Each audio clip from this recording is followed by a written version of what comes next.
എല്ലാവർക്കും ഇന്നത്തെ നമ്മുടെ വെബിനാറിലേക്ക് സ്വാഗതം. സോ വീട് പണിയാൻ തയ്യാറെടുക്കുന്നവരാണ് അല്ലെങ്കിൽ അതിന്റെ വീട് പണിയുടെ നടുത്ത് നിൽക്കുന്നവരാണ് നിങ്ങളെങ്കിൽ നിങ്ങൾക്ക് ഏറ്റവും നല്ല ഇൻഫർമേഷൻ ഒക്കെ കൊണ്ടുവരിക എന്നുള്ളൊരു മിഷനോടെയാണ് ഇപ്പോൾ ഈ വെബിനാർസ് നടത്തുന്നത്. സോ ഈ കൃത്യമായ അറിവുകൾ നിങ്ങളുടെ പലതരത്തിലുള്ള മിസ്റ്റേക്കുകളിൽ നിന്നും കൺഫ്യൂഷനുകളിൽ നിന്നും രക്ഷിക്കും. അതോടൊപ്പം നിങ്ങളുടെ ബഡ്ജറ്റ് സേവ് ചെയ്യാനും കൂടുതൽ നല്ല രീതിയിൽ നിങ്ങളുടെ പണികൾ മുന്നോട്ട് കൊണ്ടുപോകാൻ നിങ്ങളെ ഹെൽപ്പ് ചെയ്യും. സോ ആ ഒരു മിഷൻ ഇന്ന് നമ്മൾക്ക് ആ മിഷന്റെ ഭാഗമായിട്ട് നമ്മൾ ഇന്ന് ഡിസ്കസ് ചെയ്യാൻ പോകുന്ന ടോപ്പിക് എന്ന് പറയുന്നത് 8 simple and smart tricks for tension ഇല്ലാതെ ഇന്റീരിയർ ചെയ്യാം 8 സ്മാർട്ട് ബഡ്ജറ്റിംഗ് ആൻഡ് എക്സിക്യൂഷൻ ഐഡിയകൾ എന്ന ടോപ്പിക്കാണ്. സോ ഇന്ന് നമുക്ക് ഇത് ഡിസ്കസ് ചെയ്യാൻ ഇന്ന് ലഭിച്ചിരിക്കുന്നത് സോൾട്ട് ഇന്ത്യയുടെ ആർക്കിടെക്ട് ആയിട്ടുള്ള കൃഷ്ണാനന്ദ് സാറിനെയാണ്. സോ കൃഷ്ണാനന്ദ് സാറിനെ ഞാൻ നമ്മുടെ ഈ വെബിനാറിലേക്ക് വെൽക്കം ചെയ്യാണ്. അതോടൊപ്പം ഇന്ന് നമ്മുടെ ഈ വെബിനാറിലേക്ക് പാർട്ടിസിപ്പൻസ് ആയിട്ട് എത്തിയിട്ടുള്ള നിങ്ങൾ ഓരോരുത്തരെയും ഞാൻ നമ്മുടെ വെബിനാറിലേക്ക് സ്വാഗതം ചെയ്യാണ്. So sir, you can start the session. Over to you. Okay, thank you so much. അപ്പം എല്ലാവർക്കും ഗുഡ് ഈവനിങ്. അപ്പം ആദ്യം തന്നെ ഞാൻ എല്ലാവർക്കുമായിട്ട് ഒരു കൺഗ്രാറ്റ്സ് പറയട്ടെ. കാരണം നമ്മൾ ജീവിതത്തിന്റെ ഒരുപാട് തിരക്കുകളിലുള്ളവരാണ്. ഈ തിരക്കുകളെല്ലാം മാറ്റിവെച്ച് ഫാമിലി ടൈമും അതുപോലെ തന്നെ വർക്ക് ചെയ്ത് കഴിഞ്ഞ് വന്ന് റെസ്റ്റ് എടുക്കേണ്ട ടൈമും ഫ്രണ്ട്സുമായിട്ട് ചില്ല് ചെയ്യേണ്ട ടൈമും ഒക്കെ മാറ്റിവെച്ച് ഒരു ലേണിംഗ് സെഷനിലേക്ക് വന്നിരിക്കുന്നതിനും ലേണിംഗിലേക്ക് കമ്മിറ്റ് ചെയ്തതിനും എല്ലാവർക്കും ആദ്യമായിട്ടൊരു കൺഗ്രാറ്റ്സ് ഞാൻ പറയുകയാണ്. എൻ്റെ പേര് കൃഷ്ണാനന്ദ് എന്നാണ്. ഞാൻ സോൾട്ട് ഇന്ത്യയിൽ ആർക്കിടെക്റ്റ് ആയിട്ടാണ് വർക്ക് ചെയ്യുന്നത്. അപ്പോൾ നമുക്ക് ഇന്നത്തെ അജൻഡാസ് ഞാൻ കൃത്യമായിട്ടൊന്ന് പറഞ്ഞു തരാം. നമ്മൾ ഏകദേശം 30ഓളം മിനിറ്റ് ഞാൻ ഈ പറഞ്ഞ കമ്മിറ്റ് ചെയ്ത ടോപ്പിക്കിൽ വളരെ ഷോർട്ടായിട്ട് ഒരുപാട് കാര്യങ്ങളൊന്നും പറയില്ല. പക്ഷെ എൻ്റെ ഇത്രയും കാലത്തെ ഒരു എക്സ്പീരിയൻസിൽ വളരെ ക്രിട്ടിക്കലായിട്ട് നമ്മൾ പരിഗണിക്കേണ്ടത് വീട് ഡിസൈൻ ചെയ്യുമ്പോൾ അല്ലെങ്കിൽ വീടിന്റെ ഇന്റീരിയേഴ്സ് ചെയ്യാൻ തുടങ്ങുമ്പോൾ ക്രിട്ടിക്കലായിട്ട് പരിഗണിക്കേണ്ട കാര്യങ്ങൾ എന്തൊക്കെയാണ് എന്നാണ് ഞാൻ ഫോക്കസ് ചെയ്യുന്നത്.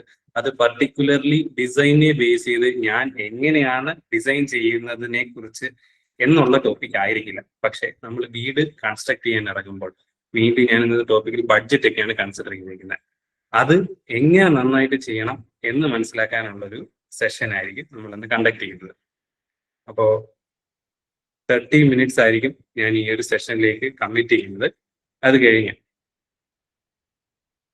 അതിനുശേഷം ഒരു 15 മിനിറ്റ് സമയം നമ്മൾ കോൺവെർസേഷൻസിൽ ഏർപ്പെടും. അതായത് നമുക്ക് എന്തെങ്കിലും കാര്യങ്ങൾ ഇന്ററാക്ട് ചെയ്യാനുണ്ട്, നിങ്ങൾക്ക് എന്തെങ്കിലും ചോദ്യങ്ങൾ ചോദിക്കാനുണ്ടെന്നുണ്ടെങ്കിൽ ഞാൻ ആ ചോദ്യങ്ങൾക്കെല്ലാം അവസാനത്തെ 15 മിനിറ്റ് ആയിരിക്കും ഉത്തരം തരിക. അപ്പോൾ ചോദ്യങ്ങളൊക്കെ ഉണ്ടെങ്കിൽ കയ്യിലൊരു നോട്ട് പാഡും ബുക്കും എടുത്ത് വെക്കുക. അതിൽ നിന്ന് ഞാൻ പറഞ്ഞു പോകുന്ന സമയത്ത് കാര്യങ്ങളൊക്കെ നോട്ട് ചെയ്ത് വെക്കാവുന്നതാണ്. ആ നോട്ട് ചെയ്ത് വെച്ചതിന് ശേഷം ഏറ്റവും അവസാനം നമുക്ക് ആ ഒരു ക്വസ്റ്റ്യനെയർ സമയത്ത് റെഡിയായി കാര്യങ്ങളെല്ലാം പറയാം. ഓക്കെ, പിന്നെ എല്ലാവരും കഴിവതും ഒരു ഡിസ്റ്റർബൻസ് ഇല്ലാത്ത ഒരു ക്ലോസ് എൻവയൺമെന്റിൽ ഇരിക്കുക. കാരണം വളരെ ഷോർട്ടായിട്ട് ഞാൻ ഒരുപാട് കാര്യങ്ങൾ പറഞ്ഞു പോകുന്നതായിരിക്കും. അപ്പൊ ആ പറഞ്ഞു പോകുന്നതിന്റെ ഇടയ്ക്ക് നമുക്ക് ഫോണിൽ ഒരു നോട്ടിഫിക്കേഷനും കോളോ തുടങ്ങിയ കാര്യങ്ങളൊക്കെ വന്നു കഴിഞ്ഞാൽ ചിലപ്പോൾ പല കാര്യങ്ങളും മിസ്സാവാൻ സാധ്യതയുണ്ട്. അപ്പൊ അത്തരത്തിലുള്ള ഒരു കാര്യം അവോയ്ഡ് ചെയ്യാൻ കഴിവതും എല്ലാവർക്കും ഒരു ലാപ്ടോപ്പിലേക്ക് വരാമെന്നുണ്ടെങ്കിൽ ലാപ്ടോപ്പിലേക്ക് വരാം. അതല്ല നമുക്ക് ഫോണിൽ തന്നെ പോകണമെന്നുണ്ടെങ്കിൽ നെറ്റ് കിട്ടുന്ന രീതിയിൽ മറ്റ് കോൾസ് വരാത്ത രീതിയിലൊന്ന് ഫോണിലെ സിറ്റുവേഷൻസ് ഒന്ന് അറേഞ്ച് ചെയ്ത് വെക്കാം. ഓക്കെ, പിന്നെ നമുക്ക് സ്റ്റാർട്ട് ചെയ്യുന്നതിന് മുമ്പായിട്ട് കയ്യിലൊക്കെ വെള്ളം ഉണ്ടെങ്കിൽ ഒന്ന് വെള്ളമൊക്കെ എടുത്ത് വെക്കുക. കാരണം നമുക്ക് ഞാൻ എടുത്ത് വെച്ചിട്ടുണ്ട്, അതിന് പോലും നമുക്ക് ആ ഒരു ടൈം ഇല്ല. 30 മിനിറ്റ്സിലായിരിക്കും നമ്മളിത് കണ്ടക്ട് ചെയ്യുന്നത്. ഓക്കെ, എനിക്ക് തോന്നുന്നു 2-3 പേരൊക്കെ വെള്ളം എടുക്കാനായിട്ട് പോകുന്നതായിട്ട്. നമുക്കൊരു 1 മിനിറ്റ് വേണമെങ്കിൽ ഒന്ന് വെയിറ്റ് ചെയ്യാം.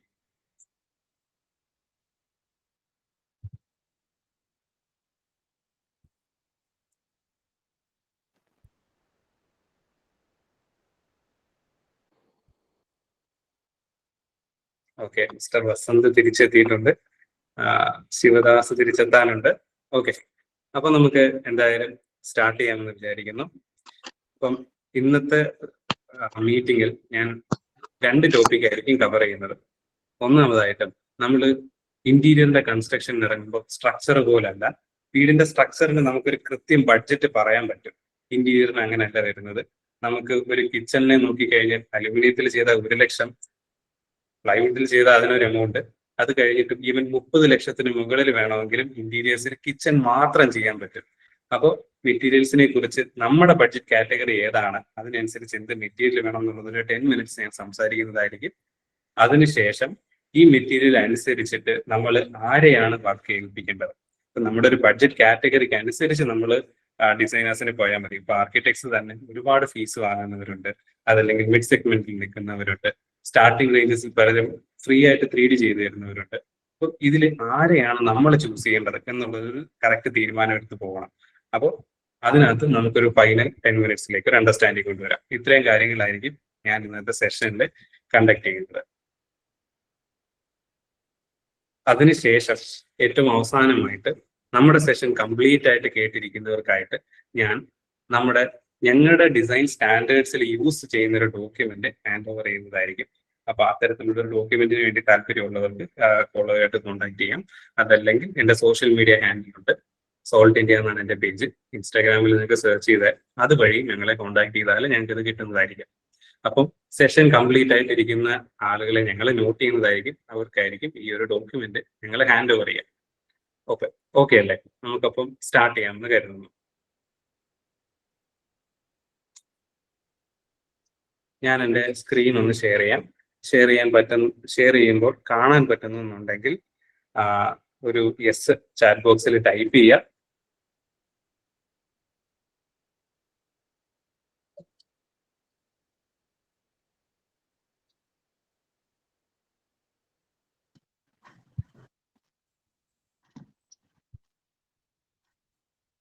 എന്റെ സ്ക്രീൻ കാണാൻ കഴിയുന്നുണ്ടോ? ഉണ്ട്. സ്ക്രീൻ കാണുന്നുണ്ടോ?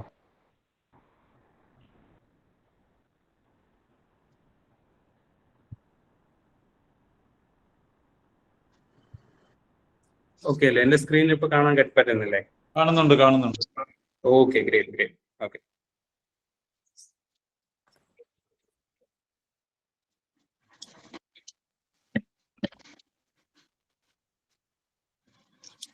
ഇനി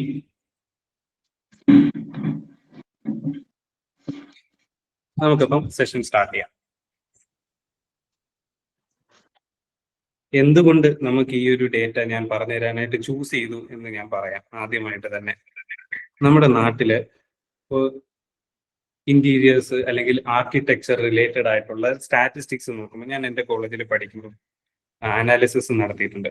അതിൽ ഞാൻ 1000-ഓളം കാൻഡിഡേറ്റ്സിൽ പരീക്ഷണം നടത്തി, അല്ലെങ്കിൽ ചോദ്യങ്ങൾ ചോദിച്ചപ്പോൾ എനിക്ക് മനസ്സിലായത് 100 വീട് വെക്കുമ്പോൾ ഏകദേശം 17 വീടുകൾ മാത്രമാണ് ഡിസൈൻ ചെയ്ത് വെക്കുന്നത്. അതല്ലാത്തവര് ഡിസൈൻ ചെയ്യുന്നില്ല എന്നല്ല, ഡിസൈനേഴ്സ് ആണ് 17 വീടുകൾ മാത്രം 100-ൽ വെക്കുന്നത്. ബാക്കിയുള്ള വീടുകളിൽ ആരൊക്കെയായിരിക്കും ഡിസൈൻ നോക്കുന്നത്? കൂടുതൽ വീടുകളിലും വീടിന്റെ ഹോം ഓണേഴ്സ് ആയിരിക്കും ഡിസൈൻ ചെയ്യുന്നത്. അതല്ലെങ്കിൽ ആ വീട് വെക്കുന്ന കോൺട്രാക്ടേഴ്സ് ആയിരിക്കും വീട് ഡിസൈൻ ചെയ്യുന്നത്. അല്ലെങ്കിൽ എഞ്ചിനീയേഴ്സ് ഉണ്ടാകാം, അതല്ലെങ്കിൽ ഈവൻ കാർപ്പൻറ്റേഴ്സ്. നമ്മളിപ്പം വീടിന്റെ കൺസ്ട്രക്ഷൻ ടൈമിൽ ഓരോ ആൾക്കാർ വരുമ്പോൾ അവരുടേതായിട്ടുള്ള നോളജ് വെച്ചിട്ട് ഡിസൈൻ സജഷൻസ് തന്ന് ചെയ്തു പോകുന്ന വീടുകളാണ് ഈ 100-ൽ 83 വീടുകൾ. പക്ഷെ അങ്ങനെ വരുന്നത് കൊണ്ട് നമ്മൾക്ക് എന്താണ് പ്രശ്നം വരുന്നതെന്ന് പലർക്കും അറിയില്ല. നമുക്ക് ആ ഒരു അവയർനെസ് കിട്ടിക്കഴിഞ്ഞാൽ കുറച്ചുകൂടെ ബെറ്റർ ആയിരിക്കും. എന്തെന്ന് വെച്ച് കഴിഞ്ഞാൽ, നമുക്ക് ഒരു വീട്ടിൽ താമസിക്കേണ്ടപ്പം എന്താണ് വേണ്ടത്? നിങ്ങൾക്കൊന്ന് ടൈപ്പ് ചെയ്ത് പറയാമോ? എന്താണ് നമുക്ക് വേണ്ടത്? ഇപ്പം ഞാനൊരു ഓപ്ഷൻ ആയിട്ട് പറഞ്ഞു കഴിഞ്ഞാൽ നല്ല വെന്റിലേഷൻ വേണം എന്ന് പറയാം. അതുപോലെ തന്നെ മറ്റു കാര്യങ്ങളൊക്കെ ഒന്ന് നമ്മുടെ ചാറ്റ് ബോക്സിൽ ഒന്ന് ടൈപ്പ് ചെയ്യാമോ?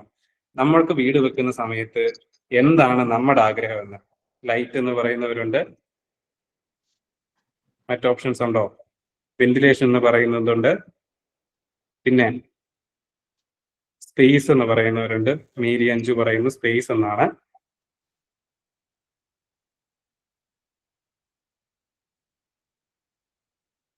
Privacy, ambience.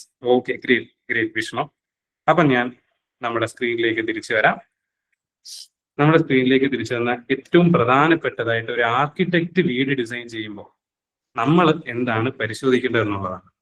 നല്ല വെന്റിലേഷൻ, ഗുഡ് വെന്റിലേഷൻ കിട്ടണം, ഗുഡ് ലൈറ്റിംഗ് കിട്ടണം, സ്പേസ് കിട്ടണം. ഇതെല്ലാം നമ്മുടെ ആഗ്രഹങ്ങളാണ്. ഒരു ആർക്കിടെക്ട് എന്നുള്ള രീതിയിൽ ഞാൻ കമ്മിറ്റ് ചെയ്യുന്ന ഒരു കാര്യം എന്തായിരിക്കും, നമുക്ക് ഒരു സ്ക്വയർ ഫീറ്റ് പോലും വേസ്റ്റ് ആവാത്ത രീതിയിൽ ആ ഇന്റീരിയേഴ്സ് ചെയ്തെടുക്കുക എന്നുള്ളതാണ്. അപ്പം അത്തരത്തിൽ ഒരു സ്ക്വയർ ഫീറ്റ് പോലും വേസ്റ്റ് ആവാത്ത രീതിയിൽ വേണം ഡിസൈൻ ചെയ്യേണ്ടത്. എന്നാൽ ഇപ്പൊ ഒരു സ്റ്റഡി ടേബിൾ വരുന്നൊരു ഭാഗത്ത് നമുക്കൊരു വിൻഡോ കിട്ടുകയും വേണം. ഇതൊക്കെയാണല്ലോ. പക്ഷെ ഇപ്പൊ നമ്മൾ ആക്ച്വലി ഫേസ് ചെയ്യുന്ന ഒരു പ്രോബ്ലം എന്താണ്? ഇവൻ ഞാൻ വളർന്നു വന്ന ഒരു സിറ്റുവേഷൻസിലാണെങ്കിലും പറഞ്ഞു കഴിഞ്ഞാല് ഞാൻ എങ്ങനെ ആർക്കിടെക്ചർ ബാക്ക്ഗ്രൗണ്ടിലേക്ക് എത്തി എന്നൊന്ന് ബേസിക് ആയിട്ട് ഞാൻ പറഞ്ഞു തരാം. കുട്ടിക്കാലം തൊട്ട് എനിക്ക് വരയ്ക്കാൻ വളരെ ഇഷ്ടമാണ്.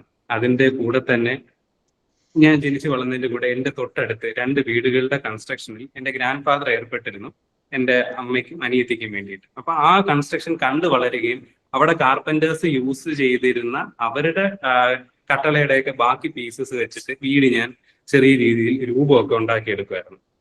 അതിനുശേഷം ഞാൻ ആർക്കിടെക്ചർ പഠിക്കണമെന്നുള്ള ആഗ്രഹം വരികയും കേരള എൻട്രൻസ് ഒക്കെ എഴുതിയ സമയത്ത് മറ്റൊരു എൻട്രൻസ് ഞാൻ എഴുതിയിട്ടില്ല, ആർക്കിടെക്ചറിന് മാത്രമാണ് ഫോക്കസ് കൊടുത്തതും ആ ഒരു എൻട്രൻസ് എഴുതി വരികയും ചെയ്തത്. പക്ഷെ ആ ഒരു സമയത്ത് ആണ് പണ്ട് എഞ്ചിനീയർ വീട് വെച്ച് തന്ന എൻ്റെ വീട് പോലും നല്ല രീതിയിലല്ല ഡിസൈൻ ചെയ്തതെന്ന് ഞാൻ റിയലൈസ് ചെയ്യുന്നത്. കാരണം ഞാൻ കോളേജിൽ കയറുന്നതിന് മുമ്പ് ആർക്കിടെക്ചർ എന്താണെന്ന് എനിക്ക് അറിയത്തില്ല. ആർക്കിടെക്ചറിനെ കുറിച്ച് പഠിച്ചു തുടങ്ങിയപ്പോഴാണ് എൻ്റെ വീടിന്റെ ന്യൂനതകൾ ഞാൻ കണ്ട് മനസ്സിലാക്കാൻ തുടങ്ങിയത്. അങ്ങനെ നോക്കിക്കഴിഞ്ഞാൽ ഇപ്പം ജീവിതത്തിൽ നമ്മൾ എല്ലാവരും ഒറ്റത്തവണയായിരിക്കും വീട് വെക്കുന്നത്. അപ്പൊ ആ വീട് വെക്കുന്ന സമയത്ത് രണ്ടാമതൊരു വീട് വെക്കുന്ന ആളുകൾ പലരും ഉണ്ടാവും. അവർക്കറിയാം ആർക്കിടെക്ട് ഇല്ലാതെ നമ്മൾ വീട് വെച്ച സമയത്ത് എന്തൊക്കെയാണ് അതിന്റെ ഒരു പോരായ്മകൾ വന്നതെന്ന്. ഇനി നമ്മളൊരു വീട് വെക്കുമ്പോൾ ഒരു ആർക്കിടെക്റ്റിന്റെ സപ്പോർട്ട് ഉണ്ടെങ്കിൽ എന്തൊക്കെ രീതിയിൽ ഹെൽപ്ഫുൾ ആകാം എന്നുള്ള കാര്യം. അപ്പൊ അത്തരത്തിൽ ഒരു ആർക്കിടെക്ട് വന്നു കഴിയുമ്പോൾ എന്താണ് അതിനകത്ത് വരുന്ന ഒരു ഗുണം, ഇന്റീരിയർക്ക് ചെയ്ത് കഴിയുമ്പോൾ എന്നൊക്കെയുള്ള കാര്യങ്ങളും ഞാൻ ഡീറ്റെയിൽഡ് ആയിട്ട് പറഞ്ഞു തരാം.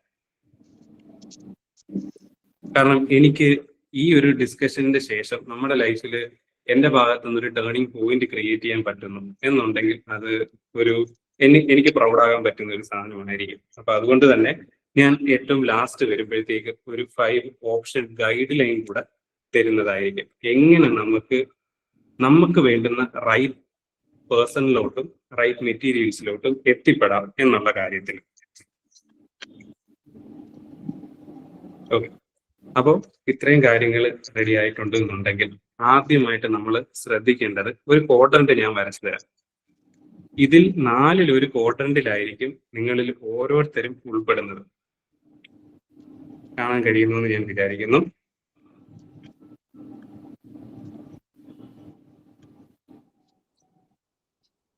ഒന്ന്, നമ്മൾ ഹൈ ബഡ്ജറ്റിൽ വീട് വെക്കാം, ഹൈ ബഡ്ജറ്റിൽ ഇന്റീരിയേഴ്സ് ചെയ്യാം. അതിനകത്ത് ക്വാഡ്രന്റ് രണ്ടാമത്തെ സൈഡിൽ ഹൈ ബഡ്ജറ്റ് കൊടുക്കാം. ഇനി താഴെ വരുമ്പോഴത്തേക്ക് ലോ ബഡ്ജറ്റ് എന്നുള്ള ഒരു കാറ്റഗറി ഉണ്ടാവും.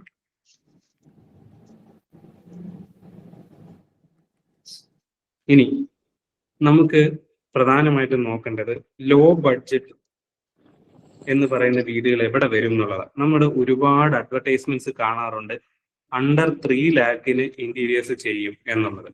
അത് നമുക്ക് ലോ ബഡ്ജറ്റ് കാറ്റഗറിയിൽ വരുന്ന വീടുകളാണ്. ഇനി അതിനകത്ത് എന്താണ് പ്രത്യേകത? ഡെലിവറബിൾസ്, അതായത് ഫർണിച്ചേഴ്സ് ആയിക്കോട്ടെ, അതിനകത്ത് നമുക്ക് കിട്ടുന്ന ഇന്റീരിയർ പരമായിട്ടുള്ള ഐറ്റംസിന്റെ എണ്ണം കുറവായിരിക്കും. ഇനി സെക്കൻഡ് കാറ്റഗറി വരുന്നത് ലോ ബഡ്ജറ്റിൽ തന്നെ 3 to 10 lakh എന്നുള്ള ഒരു കാറ്റഗറി നമുക്ക് നോക്കാം. അതിൽ നമുക്ക് കിട്ടുന്ന deliverables compared to under 3 lakh more deliverables കിട്ടും. മോർ ഡെലിവറബിൾസ്, അത് നമുക്ക് അവൈലബിൾ ആയിട്ടുള്ള ഫർണിച്ചർ ഏതൊക്കെ എന്നുള്ളതാണ്. ഇനി ഹൈ ബഡ്ജറ്റിലോട്ട് പോകാം, ലെസ് ഡെലിവറബിൾ എന്നുള്ള രീതിയിൽ. അത് വരുന്നത് ഏറ്റവും പ്രീമിയം കാറ്റഗറിയാണ്. അതായത് ഞാൻ ആദ്യം പറഞ്ഞിരുന്നല്ലോ, കിച്ചണൊക്കെ 30 ലക്ഷത്തിന് മുകളിലോട്ട് ചെയ്യാം. അപ്പൊ അങ്ങനെ 30 ലക്ഷത്തിനോട്ട് മുകളിലോട്ട് പോയി കോടികൾ വരെ നമ്മൾ ഇന്റീരിയേഴ്സ് ചെയ്യുന്ന ആൾക്കാരുണ്ട്. അപ്പൊ അവരെയൊക്കെ അഡ്രസ് ചെയ്യുന്ന കാറ്റഗറിയാണ് അത്. ഇനി കൂടുതൽ ഡെലിവറബിൾസ് വെച്ചുകൊണ്ട് എന്നാൽ ഹൈ ബഡ്ജറ്റ് ആയിട്ട് ചെയ്യാവുന്ന ഒരു കാറ്റഗറി ഉണ്ട്. അതിനെ നമുക്ക് 10 lakh to 30 lakh കാറ്റഗറി എന്ന് വേണമെങ്കിൽ പറയാം. ഇനി ഇതിൽ നിന്നുകൊണ്ടായിരിക്കും ഞാൻ കുറച്ച് കാര്യങ്ങൾ സംസാരിക്കാൻ പോകുന്നത്.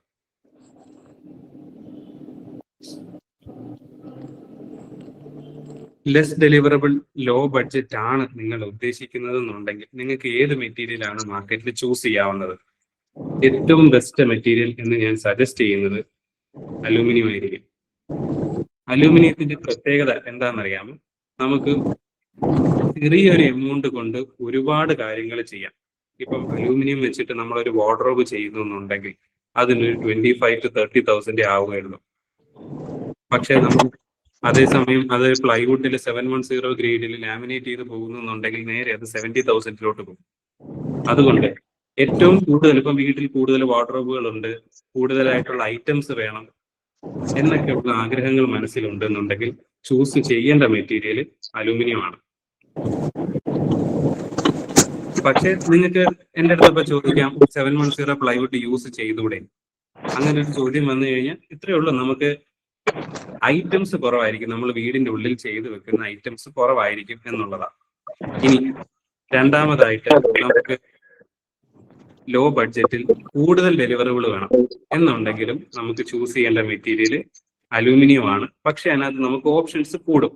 കണ്ടു കഴിഞ്ഞാൽ പ്ലൈവുഡിൽ പോലെ ചെയ്ത് ഇരിക്കുന്ന രീതിയിലേക്ക് വരും. അതിനകത്ത് ഫ്ലെക്സി ഫോൾഡ് എന്നൊക്കെ പറഞ്ഞ് മെറ്റീരിയൽസ് നമുക്ക് അവൈലബിൾ ആണ്. പുറത്തുനിന്ന് കണ്ടു കഴിഞ്ഞാൽ അലൂമിനിയം പോലിരിക്കും, പക്ഷേ പുറത്തുനിന്ന് കണ്ടു കഴിഞ്ഞാൽ പ്ലൈവുഡ് പോലിരിക്കും, പക്ഷെ അതൊരു ഒരിക്കലും അലൂമിനിയത്തിൽ ചെയ്തൊരു വാർഡ്രോബ് ആണ് എന്നുള്ളൊരു തോന്നൽ അവിടെ കിട്ടില്ല.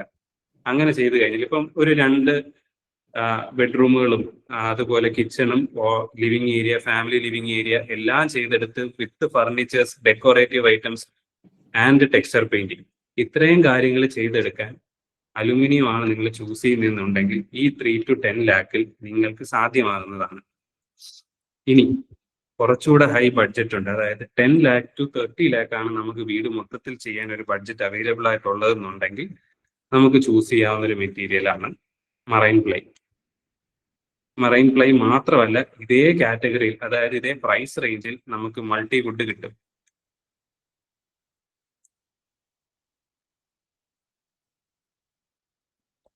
അതുപോലെ തന്നെ WPC ബോർഡ്സ് കിട്ടും. ഇതിന്റെയൊക്കെ ഒരു മിക്സ്ചറിലും ചെയ്യുന്നവരുണ്ട്. ഇനി MDFും ഇതിന് ഷട്ടേഴ്സിനൊക്കെ യൂസ് ചെയ്ത് കഴിഞ്ഞാൽ കുറച്ചുകൂടെ ഒപ്റ്റിമൈസ് ചെയ്യാൻ പറ്റും. എന്നാൽ 10 lakh to 30 lakh എന്ന് നമ്മൾ പറയുമ്പോൾ അഡ്രസ്സ് ചെയ്യേണ്ടത് ഈ പറഞ്ഞ മെറ്റീരിയലിലൂടെയാണ്. ഇപ്പൊ താഴെ പറഞ്ഞ 3 to 10 ലാഖിലും നിങ്ങൾക്ക് പ്ലൈവുഡിൽ ചെയ്യാം. എന്നാൽ പോലും പ്ലൈവുഡിൽ ചെയ്യുമ്പോൾ നമുക്ക് അത്രയും ഡെലിവറബിൾസ് കിട്ടില്ല. അതായത് നമ്മുടെ റൂമുകൾ കംപ്ലീറ്റ് ആയിട്ട് ഫിൽ ആയതായിട്ട് തോന്നില്ല. ചിലപ്പോൾ നമ്മൾ എന്തെങ്കിലും ഒരു എലമെന്റ്, ഇപ്പൊ കർട്ടൻ സാക്രിഫൈസ് ചെയ്യേണ്ടി വരാം, ടെക്സ്ചർ പെയിന്റ് സാക്രിഫൈസ് ചെയ്യേണ്ടി വരാം. അപ്പൊ അത്തരത്തിലുള്ള കാര്യങ്ങൾ പോകും. പക്ഷെ 10 lakh 30 ലാഖിലേക്ക് വരുമ്പോൾ നമുക്ക് സഫീഷ്യന്റ് ആയിട്ടുള്ള ഒരു ബഡ്ജറ്റ് ഉണ്ട്. മറൈൻ പ്ലൈ ചൂസ് ചെയ്യുമ്പം ഏതൊക്കെ പ്ലൈ ചൂസ് ചെയ്യണം എന്നുള്ളതൊക്കെ കൃത്യമായിട്ട് ഒരുപാട് വീഡിയോസിൽ കിട്ടുന്നതാണ്. എന്നാലും ഞാൻ പറയാം, 710 grade BWP boiling water proof ആയിട്ടുള്ള ഒരു കാറ്റഗറി പ്ലൈ എടുത്തു കഴിഞ്ഞാൽ മതിയാകും. അതിന്റെ വാറണ്ടി ഇമ്പോർട്ടന്റ് ആണ്. 20 years ആൻഡ് എബവ് ഉണ്ടെന്നുണ്ടെങ്കിൽ വളരെ നല്ലതാണ്. അപ്പം ഇതിന്റെ സ്പെസിഫിക്കേഷൻ ഞാനിപ്പോൾ പറഞ്ഞു തന്നിട്ട് കാര്യമില്ല, കാരണം നിങ്ങൾക്ക് ഒരുപാട് കണ്ടന്റ്സിൽ പുറത്തുനിന്ന് കിട്ടുന്നതാണ്. ഞാൻ ഉദ്ദേശിക്കുന്നത് നമ്മുടെ ബഡ്ജറ്റ് ഇത്രയാണെന്നുണ്ടെങ്കിൽ ഈ തരത്തിലുള്ള മെറ്റീരിയൽസ് ഒക്കെ യൂസ് ചെയ്താൽ നല്ലതായിരിക്കും എന്നുള്ളതാണ്. കാരണം ഒരു വ്യക്തി വീട് ചെയ്യുന്ന സമയത്ത് ഈ കാറ്റഗറി നോക്കിയിട്ട് വേണം നമ്മൾ സ്പെൻഡ് ചെയ്യാനായിട്ട്. കാരണം നമുക്ക് ഒരുപാട് റിലേറ്റ് ചെയ്യാൻ പറ്റും. എന്താ, വീട് പണിഞ്ഞു തീർന്നപ്പം ഇന്റീരിയേഴ്സ് ചെയ്യാൻ 5 ലക്ഷം ഉദ്ദേശിച്ചു, പക്ഷെ തീർന്നു വന്നപ്പോൾ 15 ലക്ഷമായി. അത് ഈ മെറ്റീരിയൽസിലാണ് വ്യത്യാസം വരുന്നത്. ഞാൻ പറയുന്നത് റിലേറ്റ് ചെയ്യാൻ പറ്റുന്നു എന്ന് വിചാരിക്കുന്നു. ഇനി നിങ്ങൾ 30 lakhs ആണ് എബവ് പോകുന്നുണ്ടെങ്കിൽ ഒരുപാട് ഐറ്റംസ് ഉണ്ട്. നമുക്ക് ഈ പറഞ്ഞ അലൂമിനിയം തന്നെ ഹൈ എൻഡ് പ്രീമിയം ഗ്രേഡിൽ വരുന്ന അലൂമിനിയം ഉണ്ട്. അത് നമുക്കിപ്പം ഈ ഒരു ടോപ്പിക്കിൽ അത്രയും റെലവെന്റ് അല്ല. ഞാൻ ഉദ്ദേശിക്കുന്നത് നമുക്ക് കൂടുതൽ ആൾക്കാരും 30 lakhsനുള്ളിൽ ഇന്റീരിയർ ചെയ്യാൻ ഉദ്ദേശിക്കുന്നവരാണല്ലോ. അപ്പോൾ ഞാൻ അതിന്റെ കൂടുതൽ കാര്യങ്ങൾ പറഞ്ഞുതരാം. ഇപ്പം ബേസിക് ആയിട്ട് ഒരു ഐഡിയസ് കിട്ടിയെന്ന് തോന്നുന്നു എന്തുകൊണ്ടാണ് നമ്മൾ ഏത് കാറ്റഗറിയിൽ ഏതൊക്കെ മെറ്റീരിയൽസ് യൂസ് ചെയ്യാം എന്നുള്ള കാര്യം. ഇനി വേറൊരു കാര്യം ഞാൻ പറയാൻ പോകുന്നത്, നമുക്ക് വീട് വെക്കുന്ന സമയത്ത് ഇന്റീരിയേഴ്സ് ചെയ്യുമ്പോൾ നിങ്ങൾക്കൊരു ഡിസൈനറുടെ ആവശ്യമുണ്ടോ എന്നുള്ളതാണ്. ആവശ്യമുണ്ട് എന്നുള്ള കാറ്റഗറി ഒരു 2 കാറ്റഗറി മാത്രമാണ്. അതായത് നമുക്ക് ബഡ്ജറ്റ് 3 ലാഖിന് താഴെയാണെങ്കിലും 3 to 10 ലാക്സിലാണെങ്കിലും ഇത് നിർബന്ധമല്ല. കാരണം ഒരു നല്ല ഡിസൈനർ എന്നുള്ള രീതിയിൽ നോക്കുമ്പോൾ അയാൾക്ക് ഡെയിലി വന്ന് നോക്കി ചെയ്യണം എന്നൊക്കെ ഉണ്ടെന്നുണ്ടെങ്കിൽ കുറച്ചുകൂടെ ഡിഫിക്കൽട്ട് ആയിരിക്കും. ഈ 3 to 10 ലാഖിൽ നമുക്ക് ഒരുപാട് ഐറ്റംസ് ഇന്റീരിയേഴ്സിലേക്ക് കൊണ്ടുവരാൻ പറ്റില്ല. പക്ഷേ നമ്മുടെ നാട്ടിൽ ഒരുപാട് ഇന്റീരിയർ ഫേംസ് ഉണ്ട്, ഫ്രീ ആയിട്ട് 3D ചെയ്തു തരും. ആ രീതിയിൽ നമുക്ക് ഇന്റീരിയേഴ്സിന്റെ ഡെലിവറബിൾസ് ചെയ്തു പോകാവുന്ന. അപ്പൊ അങ്ങനെ വരുമ്പോൾ 3 ലാഖിന് താഴെയാണ് നിങ്ങൾ ബഡ്ജറ്റ് എന്നുണ്ടെങ്കിൽ ഒരു പ്രീമിയം ഡിസൈനർക്ക് കൊടുത്ത് 1 ലക്ഷം രൂപ ആ ഡിസൈനർക്ക് ഫീ വരുന്നിരിക്കട്ടെ. ആ ഫീ ഡിസൈനും കൂടെ കൊടുത്തു കഴിഞ്ഞാൽ നിങ്ങൾക്ക് ആകെ 2 ലക്ഷം രൂപയ്ക്ക് ഇന്റീരിയർ ചെയ്യാൻ കാണും. അതുകൊണ്ട് അതിലും നല്ലത് ഫ്രീ ആയിട്ടുള്ള ഇന്റീരിയർ ചൂസ് ചെയ്യുന്നതായിരിക്കും. ഇനി രണ്ടാമത്തെ കാര്യം, 3 lakh to 10 lakh എന്നുള്ള ഒരു കാറ്റഗറിയിലോട്ടാണ് നിങ്ങൾ വരുന്നതെന്നുണ്ടെങ്കിൽ 10 ലാഖിൽ മേ ബി ഒരു 1 lakh കൊടുത്ത് 9 ലാഖിന് ഇന്റീരിയർ ചെയ്യുന്നതാണോ, അതല്ലെങ്കിൽ നമുക്ക് അവരുടെ വർക്കുകളൊക്കെ നേരിട്ട് പോയി കണ്ട് കൂടുതൽ വാർഡ്രോബുകളും ബെഡും കാര്യങ്ങളാണ്, ഒരുപാട് ഡിസൈൻ ഓറിയന്റഡ് ആയിട്ട് പോകാനുള്ള എലമെന്റ്സ് ഇല്ല എന്നുണ്ടെങ്കിലും നമുക്കത് സ്പെൻഡ് ചെയ്യണമെന്നില്ല.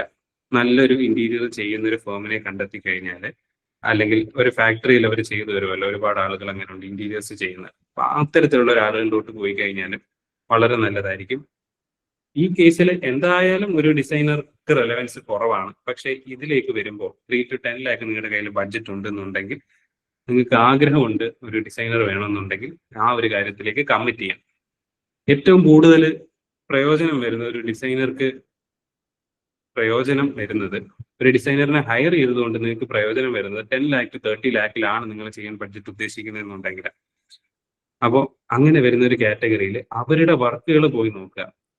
നിങ്ങൾ ഒരു ആർക്കിടെക്റ്റിന്റെ അടുത്ത് ചോദിക്കുകയാണ്, ഇന്റീരിയേഴ്സ് ചെയ്യാമോ, എനിക്ക് ഏത് തരത്തിലുള്ള ഡിസൈനും ചെയ്യാൻ കഴിയും എന്ന് പറയുന്ന ഒരു ആർക്കിടെക്റ്റ് റൈറ്റ് ആയിട്ടുള്ള ഒരു പേഴ്സൺ ആണോ എന്ന് ഞാൻ ക്വസ്റ്റ്യൻ ചെയ്യും.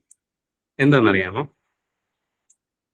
ഇപ്പൊ എന്നെ സംബന്ധിച്ചിട്ടാണെങ്കിലും ഞാൻ കൃത്യമായിട്ടുള്ള മെറ്റീരിയൽസിനെ കുറിച്ച് പഠിച്ചു വെക്കുമ്പോൾ എനിക്ക് ആകെ 2 തീം ഓഫ് ഡിസൈൻസ് ആയിരിക്കും ചെയ്യാൻ പറ്റുക. കാരണം ഇന്റീരിയർ എന്ന് പറയുമ്പോൾ ഒരു ബെഡ്റൂം എടുക്കാം. ആ ബെഡ്റൂമിനകത്ത് ബെഡും വാർഡ്രോബും മാത്രമല്ല, അതിനകത്ത് വരുന്ന ചെറിയൊരു ലൈറ്റ് തൊട്ട് കളേഴ്സ് തൊട്ട് കോമ്പിനേഷൻസ് തൊട്ട് ഇതിന്റെ എല്ലാം കൺസ്ട്രക്ഷൻ ചെയ്യേണ്ടത് എങ്ങനെ എന്നുള്ള കാര്യങ്ങൾ വരെ ഞാൻ ചിന്തിക്കണം. അത്രയും ചിന്തിച്ചു പോകണം എന്നുണ്ടെങ്കിൽ, ഓരോ വർക്കിലും ചിന്തിച്ചു പോകണം എന്നുണ്ടെങ്കിൽ, ഈ ഞാൻ ആദ്യം പറഞ്ഞിരുന്നല്ലോ, സാധാരണഗതിയിൽ ഒരു 1 ലക്ഷം രൂപയൊക്കെ ആയിരിക്കും ഡിസൈനിന് ഒരു ഫീസ് വാങ്ങുകയെന്ന്. പക്ഷേ ഒരുപാട് കസ്റ്റമൈസ് ചെയ്ത് പോകണം എന്നുണ്ടെങ്കിൽ അവരുടെ ഫീസ് ചിലപ്പോൾ ഒരുപാട് കൂടും. അങ്ങനെ വരുമ്പോൾ എല്ലാ തീമും ചെയ്യാം എന്ന് പറയുന്ന ഒരാൾക്ക് ആ തീമിലേക്ക് ഇത് കമ്മിറ്റ് ചെയ്യാൻ പറ്റുന്ന നോളജ് ഉണ്ടോ എന്നുള്ള ഒരു കാര്യം ഞാൻ ക്വസ്റ്റ്യൻ ചെയ്യും. കാരണം ഇപ്പൊ എന്നെ സംബന്ധിച്ചിട്ടാണെങ്കിലും 2 തീമിലേക്ക് മാത്രമാണ് എനിക്ക് ഫോക്കസ് ചെയ്യാൻ കഴിയുന്നത്. നമുക്ക് വരുന്ന ക്ലയൻസിന് കാണിച്ചു കൊടുക്കും, ഇതാണ് നമ്മുടെ തീം എന്നുള്ളൊരു കാര്യം. അപ്പൊ ആ ഒരു കാര്യം അവർക്ക് ഇഷ്ടപ്പെടുന്നെങ്കിൽ മാത്രമായിരിക്കും അവർക്കൊരു റൈറ്റ് പാർട്ട്ണർ ആവുന്നത്. അവർക്ക് ഞാൻ ആഗ്രഹിക്കാത്തൊരു ടൈപ്പ് ഓഫ്, അല്ലെങ്കിൽ ഞാൻ ചെയ്യാത്തൊരു ടൈപ്പ് ഓഫ് ഡിസൈൻ ആണ് ചെയ്യുന്നതെങ്കിൽ എനിക്ക് അവർക്ക് നല്ല സർവീസ് കൊടുക്കാൻ കഴിയില്ല. അതുകൊണ്ട് തന്നെ നമ്മൾ 10 lakh to 30 lakh ബഡ്ജറ്റ് ഉണ്ടെന്നുണ്ടെങ്കിൽ നമ്മുടെ മൈൻഡിൽ ഒരു ഡിസൈൻ സ്റ്റൈൽ ഫിക്സ് ചെയ്യുക. അല്ലെങ്കിൽ ആർക്കിടെക്റ്റിനെ പോയി കാണുമ്പോൾ അവർ കാണിക്കുന്ന സ്റ്റൈൽസ്, അവർ ചെയ്ത വർക്കുകളിലേക്ക് ഇഷ്ടപ്പെടുന്നുണ്ടെങ്കിൽ മാത്രം അവർക്ക് ആ ഒരു വർക്ക് കമ്മിറ്റ് ചെയ്യാം. അല്ലെങ്കിൽ നമുക്ക് ഒരു 5 ഓപ്ഷൻസ് എങ്കിലും പരീക്ഷിച്ച് നോക്കാം. അതാണ് ഞാൻ ആദ്യം പറഞ്ഞ 5 ഓപ്ഷൻ എന്നുള്ളത്. 5 പേരുടെ വർക്കുകൾ കണ്ടു നോക്കുക. അതിൽ നിന്ന് നമുക്ക് 2 പേരെ ഷോർട്ട് ലിസ്റ്റ് ചെയ്യാം. ആ 2 പേരിൽ ഷോർട്ട് ലിസ്റ്റ് ചെയ്തവരുടെ വർക്കുകൾ നമുക്ക് നേരിട്ട് പോയി കാണാം. അത് കണ്ടതിന് ശേഷം മാത്രം നമ്മൾ ചൂസ് ചെയ്യുക. അങ്ങനെ വരുന്നൊരു കാറ്റഗറി ആവുമ്പോൾ മാത്രമേ നമുക്കൊരു റൈറ്റ് ചോയ്സ് കിട്ടുകയുള്ളൂ. കുറച്ച് കാര്യങ്ങൾ നമ്മൾ ഇനിഷ്യൽ എഫേർട്ട് ഇടുക, ബാക്കി അവരുടെ എക്സ്പെർട്ടീസിൽ എന്തായാലും മുൻപോട്ട് പൊക്കോളും.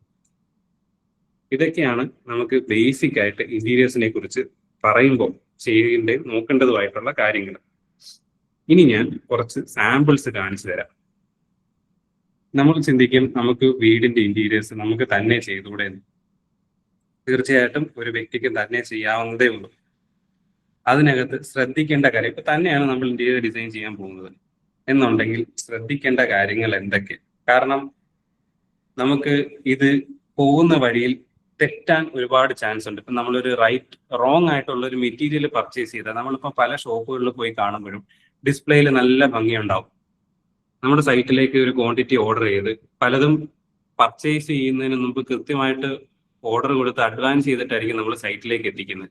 ഈ സൈറ്റിൽ എത്തി കഴിയുമ്പോഴായിരിക്കും നമുക്ക് സൂട്ടബിൾ ആയിട്ടുള്ളതല്ല, അല്ലെങ്കിൽ ഡിസ്പ്ലേയിൽ കണ്ടതുപോലെ അല്ല എന്നൊക്കെ മനസ്സിലാവുന്നത്. അതല്ലെങ്കിൽ ഡിസൈനിന്റെ സ്റ്റാൻഡേർഡ്സ് പലപ്പോഴും തെറ്റുന്നതായിട്ട് കാണാറുണ്ട്. ചിലപ്പോൾ സോഫയിൽ ഇരിക്കാൻ സ്ഥലം കുറയുന്നതായിരിക്കാം, ടിവിയുടെ ഹൈറ്റ് വ്യത്യാസം വന്നതുകൊണ്ട് നമുക്ക് കാഴ്ചയിലുള്ള ബുദ്ധിമുട്ട് വരുന്നതായിരിക്കാം.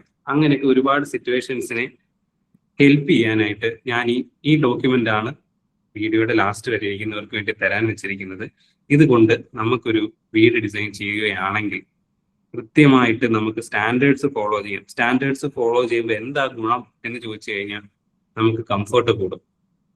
ഓക്കെ, നമുക്ക് ഒരിക്കലും തടസ്സങ്ങൾ ഉണ്ടാകത്തില്ല. ഈ കാര്യങ്ങൾ ബേസിക് ആണ്, ഇത് ഫോളോ ചെയ്യുക. അപ്പം കിച്ചന്റെ സ്ലാബിന്റെ ഹൈറ്റ് കുറഞ്ഞു പോകാതിരിക്കാൻ ഇത്തരത്തിലുള്ള ഒരു ഡോക്യുമെന്റ് ഹെൽപ്പ് ചെയ്യും.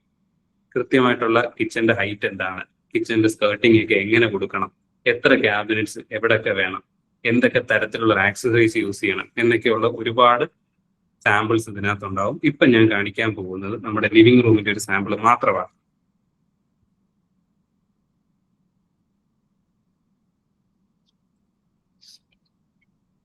ഇപ്പൊ നമുക്ക് സിംഗിൾ സീറ്റർ സോഫയുടെ ഡയമെൻഷൻസ് കാണാം. 3 സീറ്റർ വരുമ്പോഴത്തേക്ക് അതിന്റെ കൈ എവിടെ വരണം, എത്ര വീതിയിലായിരിക്കണം ഉണ്ടാവേണ്ടത്, അതുപോലെ തന്നെ ഒരു സോഫയ്ക്ക് ഐഡിയൽ ആയിട്ട് വരേണ്ട ഡെപ്ത്. സോഫയുടെ ഡെപ്ത് മാത്രമല്ല നമ്മൾ എപ്പോഴും നോക്കേണ്ടത് ഒരാൾക്ക് ഇരുന്ന് കഴിഞ്ഞാൽ അയാൾക്ക് കംഫർട്ടബിൾ ആയിട്ട് ഇരിക്കണം എന്നുണ്ടെങ്കിൽ എത്ര സ്പേസ് വേണം. ഇതിന്റെ മുമ്പിൽ മാത്രമേ നമുക്കൊരു കോഫി ടേബിൾ പ്ലേസ് ചെയ്യാൻ കഴിയുകയുള്ളൂ. അതുപോലെ തന്നെ ബാക്ക് റെസ്റ്റ് തന്നെ പലതരമുണ്ട്. ഇപ്പൊ ഹെഡിന് സപ്പോർട്ട് വരണമെന്നുണ്ടെങ്കിൽ എത്ര ഹൈറ്റിലായിരിക്കണം നമ്മൾ കൊടുക്കേണ്ടത്.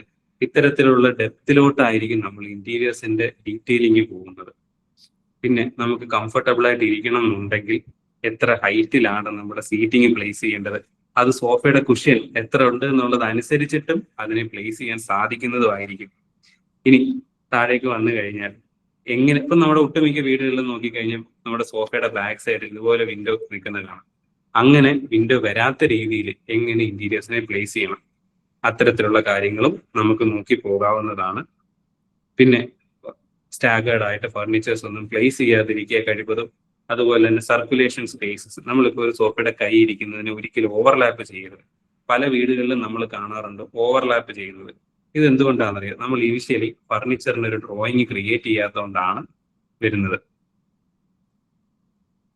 ഇനി ഈ ഡോക്യുമെന്റിൽ തന്നെ എന്താണ് നമ്മൾ ചെയ്യാൻ പാടില്ലാത്തത് എന്നും കൊടുത്തിട്ടുണ്ട്. അതിനകത്ത് എവിടെയൊക്കെ ഇത് നിങ്ങളുടെ ഓഫീസിൽ കൃത്യമായിട്ട് തന്നെ ചെയ്തെടുത്തതാണ്. അതുകൊണ്ട് ധൈര്യമായിട്ട് എല്ലാവർക്കും യൂസ് ചെയ്യാവുന്നതാണ്. ഇനി ഞാനൊരു സാമ്പിൾ കാണിച്ചു തരാം. എന്താണ് ഒരു ഇന്റീരിയേഴ്സ് ചെയ്യുമ്പോൾ നമ്മൾ ശ്രദ്ധിക്കേണ്ട ഒരു ഡോക്യുമെന്റ് എന്ന്. ഇപ്പൊ നോക്കുക ഈ ഒരു വീടിന്റെ കാര്യം. ഈ ഒരു വീട്ടിൽ പല വീടുകളുടെയും പ്ലാൻ എനിക്ക് വരയ്ക്കാൻ കിട്ടുമ്പോൾ ഈ രീതിയിലായിരിക്കും വരുന്നത്. ഇതൊരു നല്ല പ്ലാൻ ആണോ എന്ന് ചോദിച്ചാൽ ഒരിക്കലും ഞാൻ പറയും നല്ല പ്ലാൻ അല്ല. എന്തുകൊണ്ടാണെന്നറിയാമോ? ഇതിനകത്ത് ഫർണിച്ചർ കൃത്യമായിട്ട് കൊടുത്തിട്ടില്ല.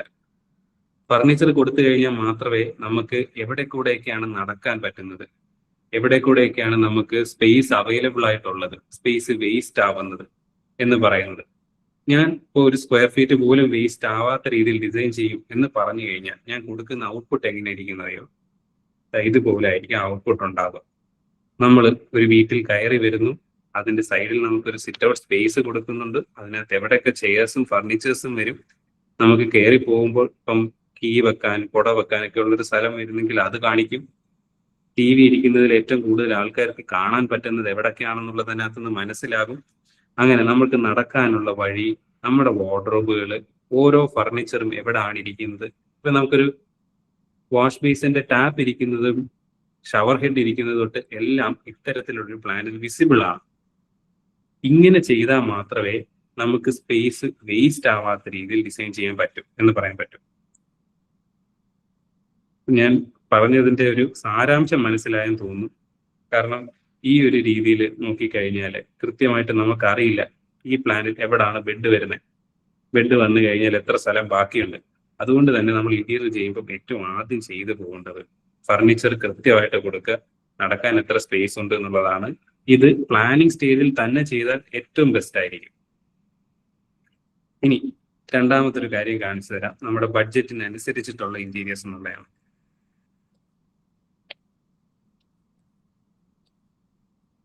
10 ലക്ഷത്തിന് നമുക്ക് ചെയ്യാൻ പറ്റുന്ന ഒരു ഇന്റീരിയർ എന്ന് പറഞ്ഞു കഴിഞ്ഞാൽ എങ്ങനെ ഇരിക്കും? ഞാൻ ആദ്യം പറഞ്ഞ ഒരു കാറ്റഗറി, അത് ഇപ്പൊ കാണുന്ന ഒരു വീടാണ്. ഈ വീട് 13 ലക്ഷത്തിന് നമ്മൾ ചെയ്തതാണ്. 13 ലക്ഷത്തില് വീടിന്റെ എല്ലാ കാര്യങ്ങളും ഇൻക്ലൂഡിങ് ഫർണിച്ചർ, ലൈറ്റിംഗ്, പെയിന്റിങ് എല്ലാം ഇതിനകത്ത് ഉൾപ്പെടും. അപ്പൊ ഈ റൂം നോക്കിക്കഴിഞ്ഞാൽ മേജർലി ഞാൻ പറഞ്ഞല്ലോ അലൂമിനിയം ആണ് വരുന്നത്. അലൂമിനിയം എന്തിനൊക്കെ യൂസ് ചെയ്യുമെന്ന് ചോദിച്ചു കഴിഞ്ഞാൽ ഈ കാണുന്ന ഒരു കൺസോള്, അതുപോലെ തന്നെ ബെഡ്റൂംസിലേക്ക് വന്നു കഴിഞ്ഞാൽ എല്ലാ വാർഡ്രോബ്സും അലൂമിനിയത്തിലാണ് വന്നിരിക്കുന്നത്. അതുകൊണ്ട് മാത്രമാണ് ഈ വീടിന്റെ ബഡ്ജറ്റ് ഇവിടെ ചെയ്തു തീർക്കാൻ പറ്റിയത്. ഞാൻ ഈ 13 ലക്ഷത്തിന് ഫസ്റ്റ് ഡിവൈഡ് ചെയ്ത് എങ്ങനെയാന്ന് പറഞ്ഞുതരാം. 13 ലക്ഷം നമുക്ക് ബഡ്ജറ്റ് അവൈലബിൾ ആയിട്ടുള്ള സമയത്ത് ഒരു 5 ലാക്ക് മാത്രമാണ് ഞാൻ വാർഡ്രോബുകളും അതുപോലെ തന്നെ കൺസോളിലും ഒക്കെ ആയിട്ട് പോയത്. അതായത് അലൂമിനിയം വർക്കുകൾക്ക് 5 ലാക്ക് കൊടുത്തു. ബാക്കി അപ്പൊ എനിക്ക് 8 ലക്ഷം ഉണ്ടല്ലോ.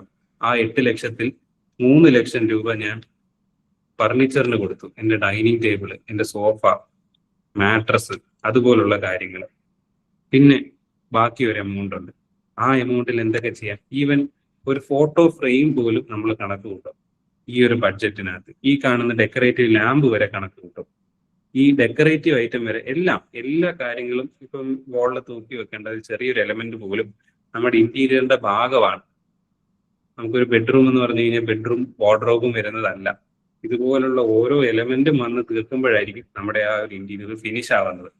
അങ്ങനെ വേണം നമ്മൾ ബഡ്ജറ്റിനെ അലോക്കേറ്റ് ചെയ്യാൻ. അതുകൊണ്ടാണ് ഞാൻ ആദ്യം പറഞ്ഞത്, നമുക്ക് ഈ ബഡ്ജറ്റ് കാറ്റഗറിയിലാണ് നിങ്ങൾ നിൽക്കുന്നതെന്നുണ്ടെങ്കിൽ നിങ്ങൾ എന്ത് മെറ്റീരിയലിലോട്ട് ചൂസ് ചെയ്യുന്നതായിരിക്കും എൻ്റെ അഭിപ്രായത്തിൽ നിങ്ങൾക്ക് നല്ലതെന്ന്. ഓക്കെ, ഈ ഒരു വീടിന്റെ ബെഡ്റൂമിന്റെ ഒരു സാമ്പിൾ ഞാൻ കാണിച്ചു തരാം. ഈ ബെഡ്റൂമിനകത്ത് 2 വാർഡ്രോബുകളാണ് പ്ലേസ് ചെയ്യാൻ പറ്റിയത്. ഇത് അവിടുത്തെ മാസ്റ്റർ ബെഡ്റൂമാണ്, കാണാമെന്ന് വിശ്വസിക്കുന്നു. ഈ മാസ്റ്റർ ബെഡ്റൂമിലേക്ക് വന്നു കഴിഞ്ഞാൽ അതിനകത്ത് 3 ഷട്ടർ വാർഡ്രോബ് വിത്ത് ഒരു സൈഡ് ഷെൽഫ്, അതിന്റെ കൂടെ ഒരു ഡ്രസ്സിംഗ് ഏരിയ ഇത് കൊടുത്തു എന്ന് മാത്രമല്ല, തൊട്ട് റൈറ്റ് സൈഡിലായിട്ട് കണ്ടോ അടുത്തൊരു 2 ഷട്ടർ വാർഡ്രോബും കൊടുക്കാൻ പറ്റി. ഇത് ശരിക്കും 13 ലക്ഷം രൂപയ്ക്ക് ചെയ്ത ഇന്റീരിയർ ആണെന്നൊന്ന് ആലോചിച്ച് നോക്കണം. അങ്ങനെ വരുമ്പോഴാണ് നമ്മുടെ ബഡ്ജറ്റ് അലോക്കേഷന്റെയും അതുപോലെ മെറ്റീരിയൽ സെലക്ഷന്റെയും പ്രയോജനം മനസ്സിലാവുന്നത്. കൃത്യമായിട്ട് തന്നെ ബഡ്ജറ്റ് അലോക്കേറ്റ് ചെയ്ത് കഴിഞ്ഞാൽ നമുക്ക് മാക്സിമം വാല്യൂ ഫോർ മണി ആയി എന്നുള്ള രീതിയിൽ ഓരോ വീടും ചെയ്തെടുക്കാൻ കഴിയും. ഇനി ഈ വീട് 13 ലക്ഷത്തിനാണ് ചെയ്തതെങ്കിൽ 20 ലക്ഷത്തിന് ചെയ്ത ഒരു വീടിന്റെ ഇന്റീരിയറിന്റെ സാമ്പിൾ ഞാൻ കാണിച്ചു തരാം, എന്താണ് വ്യത്യാസമെന്ന്.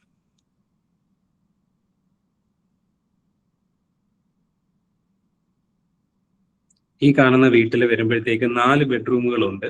അതുപോലെ തന്നെ 20 ലാക്സിലാണ് ചെയ്യേണ്ടത് എന്ന് പറയുകയും അതില് നമുക്ക് ഒരുപാട് ഐറ്റംസ് കൊണ്ടുവരാൻ കഴിയണം എന്നുള്ളൊരു റിക്വയർമെന്റ് വരുന്നത് കൊണ്ടാണ് ഞങ്ങൾ ഈ വീട്ടിലും ഔട്ട്സൈഡ് കണ്ടു കഴിഞ്ഞാൽ പ്ലൈവുഡ് പോലെ തോന്നുന്ന അലുമിനിയം ചൂസ് ചെയ്തത്.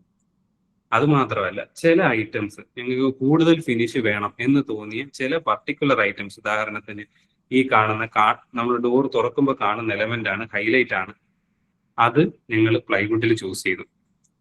പിന്നെ ബഡ്ജറ്റ് കുറയുമ്പോൾ യൂസ് ചെയ്യാവുന്നത് വാൾപേപ്പേഴ്സ് ഉണ്ട്. ഞങ്ങൾ അതിന് പകരം ഈ റൂമിലേക്ക് മാത്രം ടെക്സ്ചറുകളൊക്കെ കൊടുത്തിട്ടുണ്ട്. ചില ഏരിയാസിലൊക്കെ ടെക്സ്ചർ തന്നെയാണ് പോയിരിക്കുന്നത്.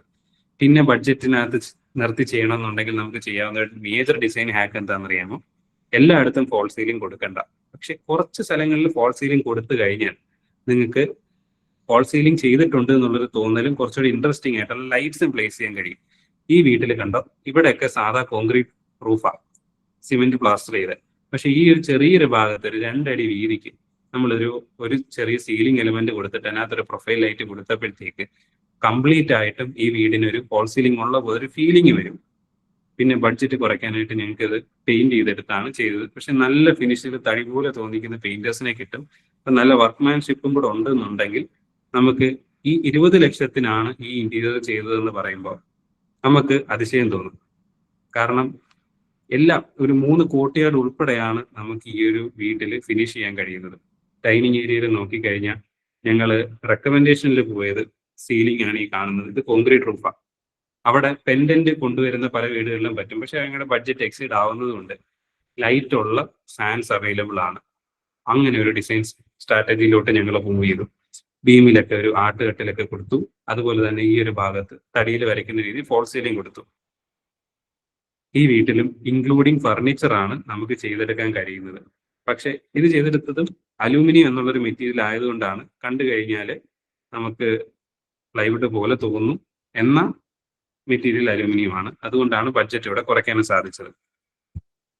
ഇനി നമ്മൾ പ്ലൈവുഡിലായിരുന്നു ഈ വീട് ചെയ്തതെന്നുണ്ടെങ്കിൽ ഏകദേശം ഒരു 36 ലാക്ക് ആണ് ഞാൻ മുമ്പിരുന്ന് കണക്ക് കൂട്ടിയപ്പോൾ എനിക്കൊരു എക്സ്പെക്റ്റഡ് എമൗണ്ട് ആയിട്ട് വന്നത്. പ്ലൈവുഡിൽ അത്രയും ഫിനിഷ് ഉണ്ട്, ബെറ്റർ മെറ്റീരിയൽ ആണ്.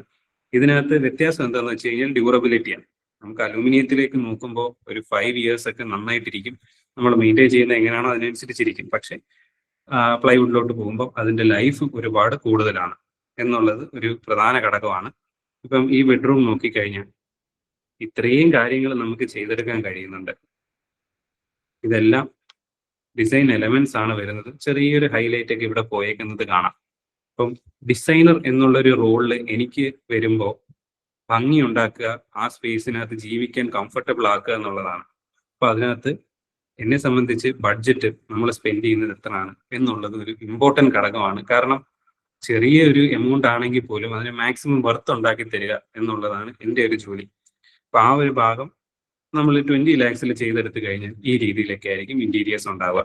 ബെഡ്റൂമിലോട്ടൊക്കെ വന്നപ്പോൾ നമ്മൾ മിനിമലായിട്ട് പോകാം. ഈവൻ ഈ ഒരു ഫോട്ടോ ഫ്രെയിം പോലും നമുക്ക് ടോട്ടൽ ബഡ്ജറ്റിൽ കൺസിഡർ ചെയ്യേണ്ടതാണ്.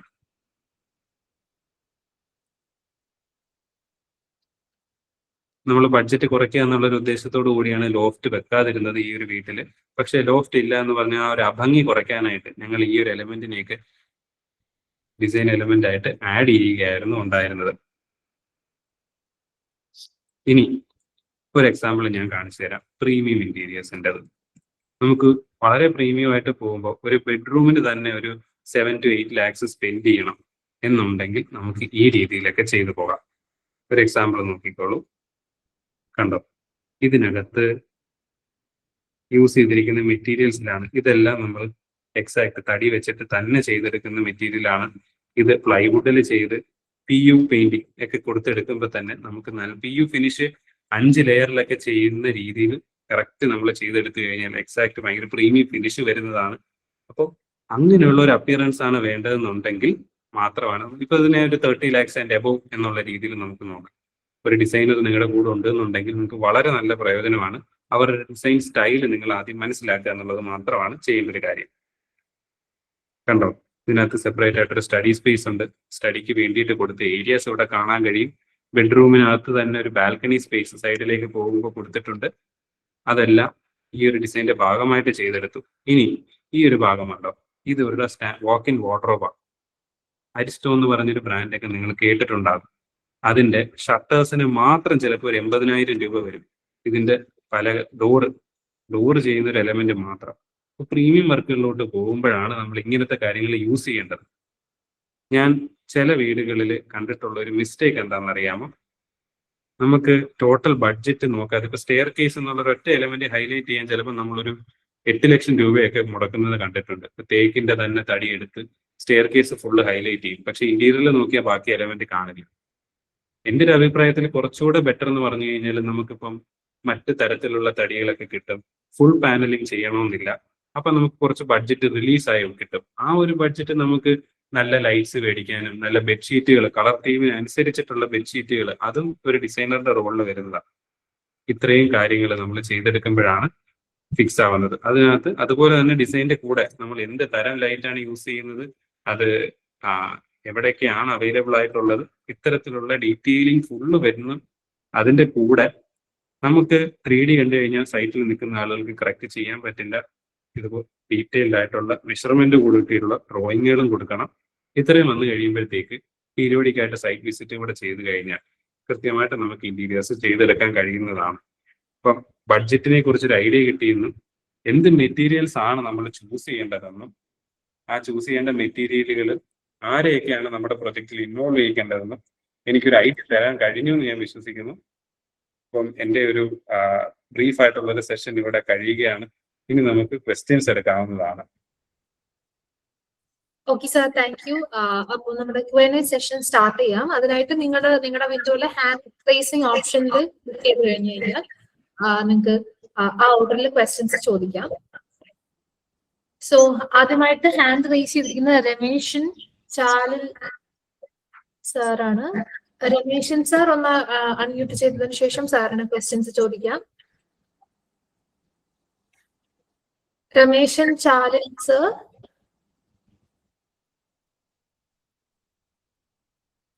ഓക്കെ, അടുത്തത് രമേശൻ ചാലിൽ സാറിന് ലൈനിലില്ല എന്ന് തോന്നുന്നു. വിഷ്ണു സൺ സാർ. വിഷ്ണു സാർ മ്യൂട്ട് ചെയ്തതിനു ശേഷം സാറിന് ക്വസ്റ്റ്യൻസ് ചോദിക്കാം.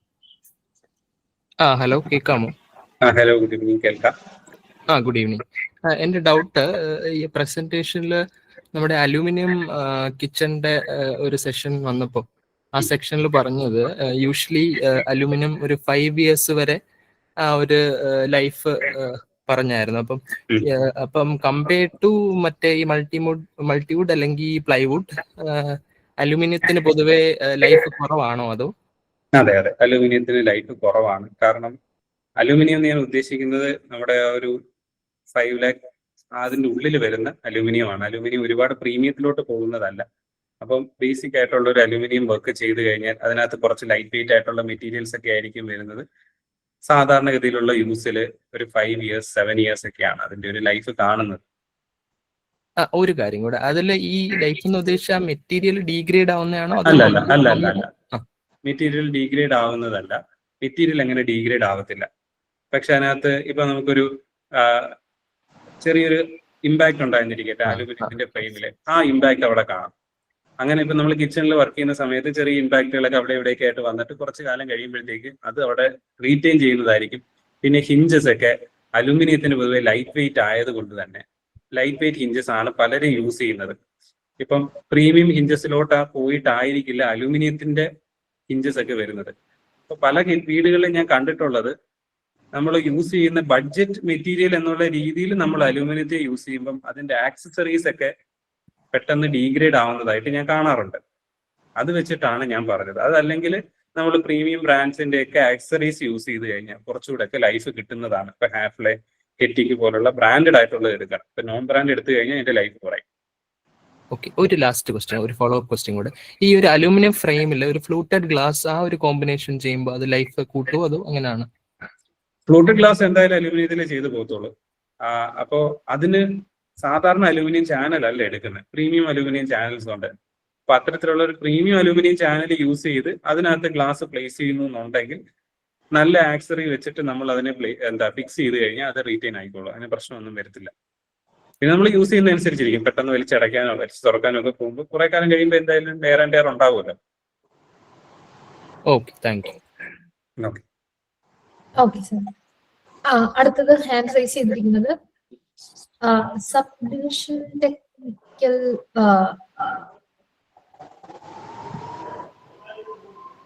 നമസ്കാരം. ഗിരീഷാണ് സർ. നമസ്കാരം. ഓക്കെ സാറെ, ചോദിക്കുന്നത് ഇപ്പൊ തൊട്ട് മുന്നേ സാർ പറഞ്ഞ കാര്യം അതന്നെ. ഇപ്പൊ അലുമിനിയം ഷട്ടേഴ്സും നമുക്ക് കാര്യങ്ങൾ യൂസ് ചെയ്യുന്ന സമയത്ത് അത് പ്രീമിയം ആവുമ്പോ നമുക്ക് ബഡ്ജറ്റ് എത്ര കണ്ട് വരും സർ? അപ്പൊ അലുമിനിയം പ്രീമിയം അല്ല ഉദ്ദേശിക്കുന്നത്, നമ്മൾ സാറ് പറഞ്ഞ ഏറ്റവും ലോ കോസ്റ്റ് അല്ല, എന്നാൽ ഈ ഫ്ലൂട്ടഡ് ഗ്ലാസ് ഒക്കെ ഉപയോഗിക്കാൻ പറ്റുന്ന ടൈപ്പ്. ഓക്കെ, ഈ ഫ്ലൂട്ടഡ് ഗ്ലാസ് ഒക്കെ യൂസ് ചെയ്യാവുന്ന ടൈപ്പ് എന്ന് പറയുമ്പോൾ അതിന് ഞാൻ പ്രാക്ടിക്കലി ഒന്നുകൂടെ ഒന്ന് സെഗ്മെന്റ് ചെയ്യാം. അതായത് അലുമിനിയം വർക്കുകൾ പെർ സ്ക്വയർ ഫീറ്റിനാണ് നമ്മൾ മാർക്കറ്റിൽ ചാർജസ് വരുന്നത്. അതായത് ഇപ്പോൾ ഒരു ഉദാഹരണത്തിന് നമ്മൾ ഒരു ഷട്ടർ നോക്കിക്കഴിഞ്ഞാൽ 2 അടി വീതി 3 അടി ഹൈറ്റ് ഉണ്ട് എന്നുണ്ടെങ്കിൽ 6 സ്ക്വയർ ഫീറ്റ് ആണ് വരുന്നത്.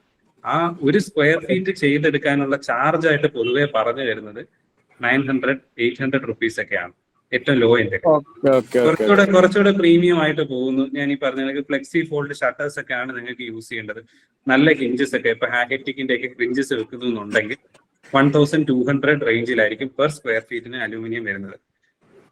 ഓക്കെ സാർ, അപ്പൊ മൾട്ടിവുഡ് ആകുമ്പോഴോ? മൾട്ടിവുഡ് വരുമ്പോൾ അത് നേരെ പ്ലൈവുഡ് കാറ്റഗറി കയറും. മൾട്ടിവുഡ് അത് ശരിക്കും മൾട്ടിവുഡും WPC ചെയ്യുന്നവരെല്ലാവരും ശ്രദ്ധിക്കേണ്ട ഒരു കാര്യം അതിന്റെ വർക്ക്മാൻഷിപ്പാണ്. WPC ആണെങ്കിലും മൾട്ടിവുഡ് ആണെങ്കിലും 0.7 ഡെൻസിറ്റിക്ക് മുകളിലുള്ളത് ചൂസ് ചെയ്യുക. എന്നാൽ മാത്രമേ അത് സ്ക്രൂ ഹോൾഡ് ചെയ്യത്തുള്ളൂ. അതല്ല Okay. ഇൻ കേസ് എന്തെങ്കിലും ഒരു കാരണവശാൽ ഇതിൽ ഇറങ്ങി വന്നു കഴിഞ്ഞാൽ സ്ക്രൂ ഹോൾഡ് ചെയ്യാതിരിക്കും. പ്ലൈവുഡിന് പക്ഷേ സ്ക്രൂ ഹോൾഡിംഗ് ഒരിക്കലും ഒരു തടസ്സമല്ല. ഇനി നല്ല വർക്ക്മാൻഷിപ്പ് എന്ന് പറയുന്നത് നമ്മൾ നേരിട്ട് ഒരാളുടെ വർക്ക് കാണാൻ പോകുമ്പോൾ ശ്രദ്ധിക്കേണ്ട ഒരു കാര്യം, സ്ക്രൂ ഹോൾഡിംഗ് കപ്പാസിറ്റി കുറവായതുകൊണ്ട് നമുക്ക് ഭിത്തിയിലേക്ക് ആണി അടിക്കുമ്പോൾ ഫിഷർ പ്ലഗ് കിട്ടുമല്ലോ. അപ്പൊ അത്തരത്തിലുള്ള ഫിഷർ പ്ലഗുകൾ യൂസ് ചെയ്യാൻ ഈ WPC-യിലും മൾട്ടിവുഡിലും കിട്ടും. അതിന് പക്ഷേ ലേബർ കൂടുതലാണ്. ഓരോ സ്ക്രൂ കയറ്റുമ്പോഴും നമ്മൾ ഫിഷർ പ്ലഗ് വെച്ചിട്ട് കയറ്റുന്നുണ്ടെങ്കിൽ ഇത് ഒരു കാരണവശാലും ഇളകി വരത്തില്ല. അപ്പൊ അങ്ങനെയൊക്കെ ചെയ്യുന്ന കാർപ്പന്റേഴ്സിനെ നോക്കി നമ്മൾ സെലക്ട് ചെയ്ത് കഴിഞ്ഞാൽ വളരെ നല്ലതായിരിക്കും. അതിനെപ്പറ്റി സ്ക്രൂ ഹോൾഡിംഗ് കപ്പാസിറ്റിക്ക് ഒന്നും പ്രശ്നം വരത്തില്ല. പിന്നെ WPC-യും മൾട്ടിവുഡൊക്കെ ആണ് ചൂസ് ചെയ്യുന്നതെന്നുണ്ടെങ്കിൽ നമ്മുടെ പെർ സ്ക്വയർ ഫീറ്റിന്റെ ചാർജ് 2200 2300 ആ റേഞ്ചിൽ. ശരി, okay okay okay okay sir, thank you. Okay okay sir, thank you. അടുത്ത നമുക്ക് ഹാൻഡ് റൈസ് ചെയ്തിരിക്കുന്നത് ജോണി തലിയത്ത് സാറാണ്. ജോണി സാർ ഓഡിബിൾ ആണ്.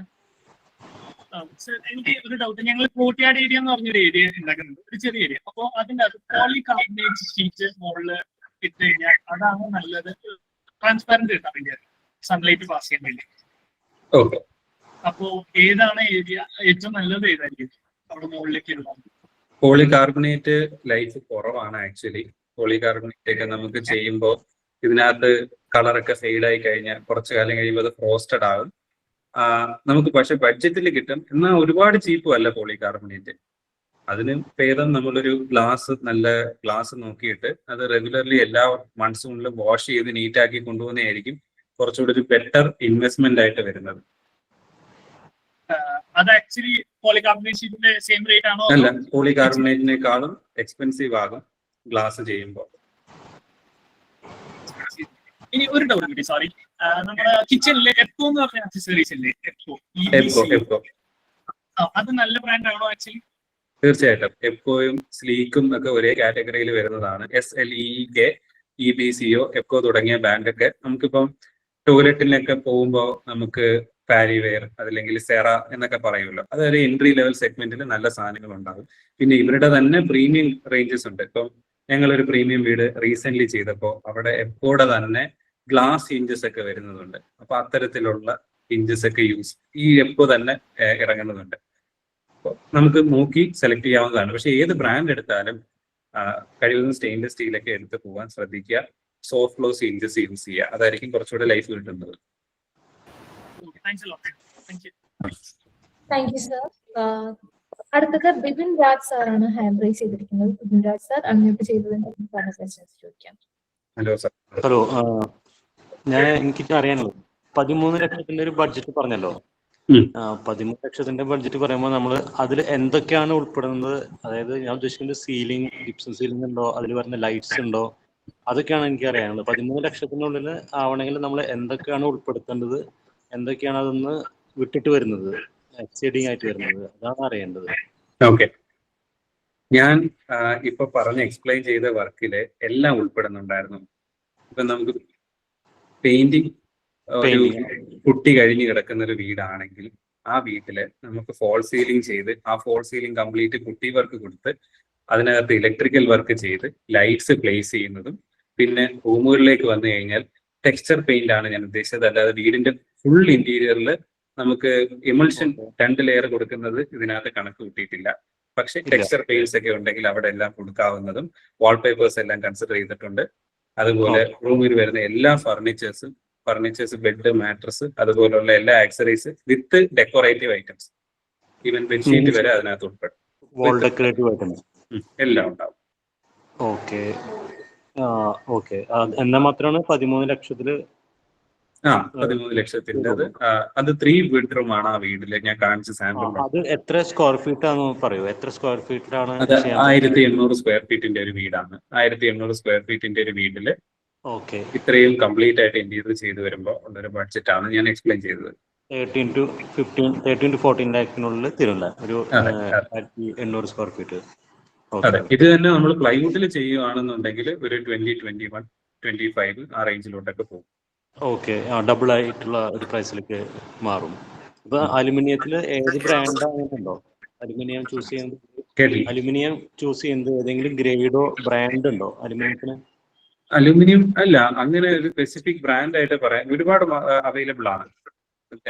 നല്ല രീതിയിൽ മേജർലി വർക്ക്മാൻഷിപ്പ് കൂടെ ശ്രദ്ധിക്കുക. ഇപ്പൊ നമ്മൾ അലുമിനിയം വർക്കുകൾ പോയി നോക്കുമ്പോൾ അതിന്റെ എഡ്ജസ് ഒക്കെ കറക്റ്റ് ഫിനിഷിംഗിൽ വരുന്നുണ്ടോ, ഇതിനകത്ത് അലുമിനിയം വർക്കിൽ നമ്മൾ ഉള്ളിൽ UV ഷീറ്റോ അല്ലെങ്കിൽ PVC ലാമിനേറ്റ്സോ ആയിരിക്കും യൂസ് ചെയ്യുക. അതൊക്കെ നമ്മളൊന്ന് പിടിച്ചു നോക്കുമ്പോൾ അതിനകത്ത് ഷേക്ക് വരരുത്, ടൈറ്റ് ആയിട്ട് ഫിക്സ് ആയിട്ടിരിക്കണം. അങ്ങനെയൊക്കെ നമ്മൾ വർക്കിന്റെ ക്വാളിറ്റി നോക്കിയെടുക്കുക എന്നുള്ളതാണ് കുറച്ചുകൂടി ഒരു പ്രയോറിറ്റി ഉള്ളൊരു കാര്യം. പിന്നെ ലേബർ അടക്കമാണല്ലേ, വിത്ത് മെറ്റീരിയൽ ലേബർ അടക്കം. അതെ അതെ അതെ. Hi sir. സർ 2800 സ്ക്വയർ ഫീറ്റിന്റെ ഏകദേശം എത്ര റേറ്റ് വരും? 2800 സ്ക്വയർ ഫീറ്റ് വീട്ടിന്റെ ഏകദേശം എത്ര വരും ഇന്ത്യയിൽ? സോറി കൃഷ്ണ മാം, നമുക്ക് ഓർഡർ അനുസരിച്ചായിരിക്കും ക്വസ്റ്റ്യൻസ് ചോദിക്കുക. സോ അടുത്തത് ജോൺ മാത്യു സാർ അൺമ്യൂട്ട് ചെയ്ത് ചോദിക്കാം. Hello sir, good afternoon. ഇപ്പൊ പറഞ്ഞില്ലേ അലൂമിനിയത്തിന്റെ കാര്യം പറഞ്ഞല്ലോ. ഇപ്പൊ എന്റെ വീട് എന്ന് പറയുന്നത് ഒരു 1500 സ്ക്വയർ ഫീറ്റ് ആണ്. ഞാനും പ്ലൈവുഡ് WPC കൊട്ടേഷൻ എടുത്തെങ്കിലും അത് ഈ പറഞ്ഞ പോലെ ഹൈ ഇതിലാണ് പോകുന്നത്. ഞാനും ഈ വെള്ളത്തിന്റെ ഒക്കെ പ്രശ്നമുണ്ട്, അവിടെ നനവിന്റെ പ്രശ്നമുണ്ട്. അപ്പൊ ഞാൻ അലൂമിനിയം ചൂസ് ചെയ്യാൻ ഉദ്ദേശിക്കുന്നത്. പക്ഷെ നമ്മുടെ നാട്ടിൽ ഞാൻ കണ്ടതൊക്കെ ഈ ഒരു ലോ ക്വാളിറ്റി സാറ് പറഞ്ഞ പോലെ തന്നെയാണ്. അപ്പൊ നമുക്ക് ഈ ഒരു രീതിയിൽ നമുക്ക് ഈ ഡ്രോയിങ്ങും കാര്യങ്ങളും സാറിനെ കോൺടാക്ട് ചെയ്താൽ ചെയ്തു തരാൻ പറ്റുമോ? നമുക്ക് അതിന്റെ ഡീറ്റെയിൽസും ഈ പറയുന്ന ഷെയർ ചെയ്തില്ലേ ഡീറ്റെയിൽസ് ഒക്കെ? ഫേസ്ബുക്കിലും ഇൻസ്റ്റയിലും ഒക്കെ ഞാൻ കാണാറുണ്ട്, ഫോളോ ചെയ്യുന്ന ആളാണ്.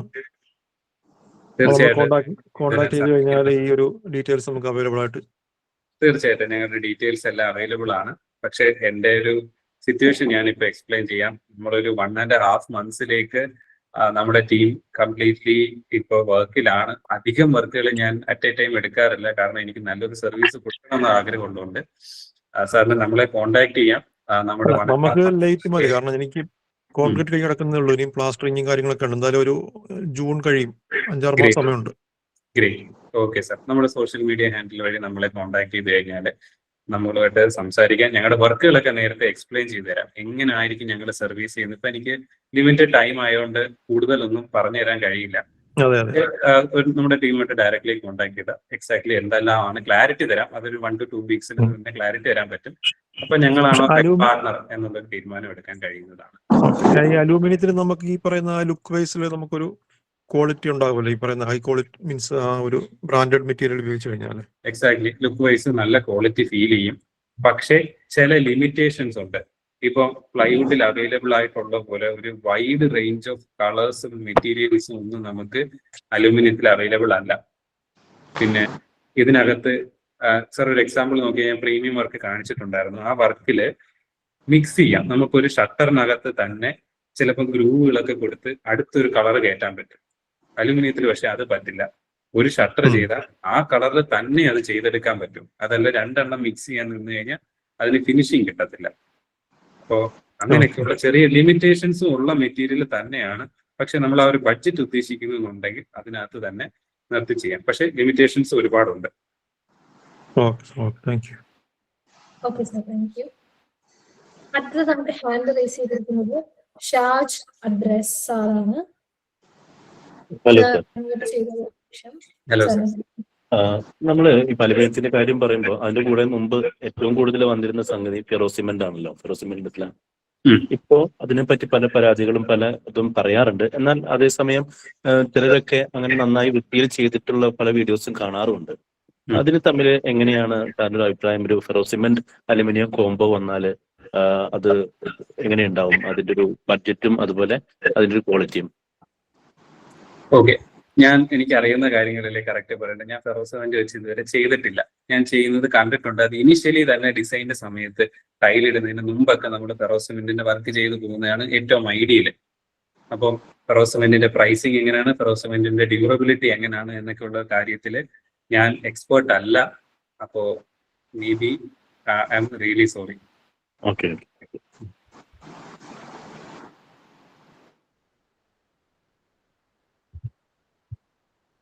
Okay sir. അടുത്തത് നമുക്ക് ഹാൻഡ് റൈസ് ചെയ്തിരിക്കുന്നത് Shivadas K R sir. Shivadas sir unmute ചെയ്തതിനു ശേഷം സാറിന് ചോദിക്കാം. Shivadas K R sir. Sir unmute ചെയ്യണേ. മൈക്കിന്റെ സിമ്പിൾ ഒന്ന് ക്ലിക്ക് ചെയ്താൽ മതി. ശിവദാസ് സാർ സംസാരിക്കാൻ ശ്രമിക്കുന്നുണ്ട്, പക്ഷെ മൈക്കിന്റെ സിമ്പിൾ ഒന്ന് ക്ലിക്ക് ചെയ്യണം, എന്നാലേ കേൾക്കാൻ പറ്റുള്ളൂ.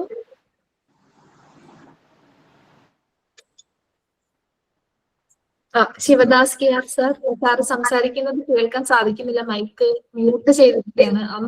അവിടെ സ്ക്രീനിലെ മൈക്കിന്റെ സിമ്പിളിൽ ഒന്ന് ക്ലിക്ക് ചെയ്തതിനു ശേഷം സാറിന് സംസാരിക്കാം.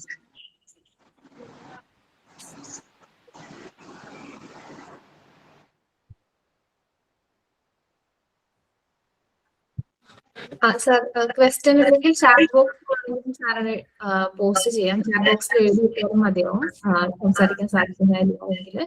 അടുത്ത ആളിലേക്ക് പോവാം. Subin sir. Subin sir. Hello sir, good evening. Hi sir.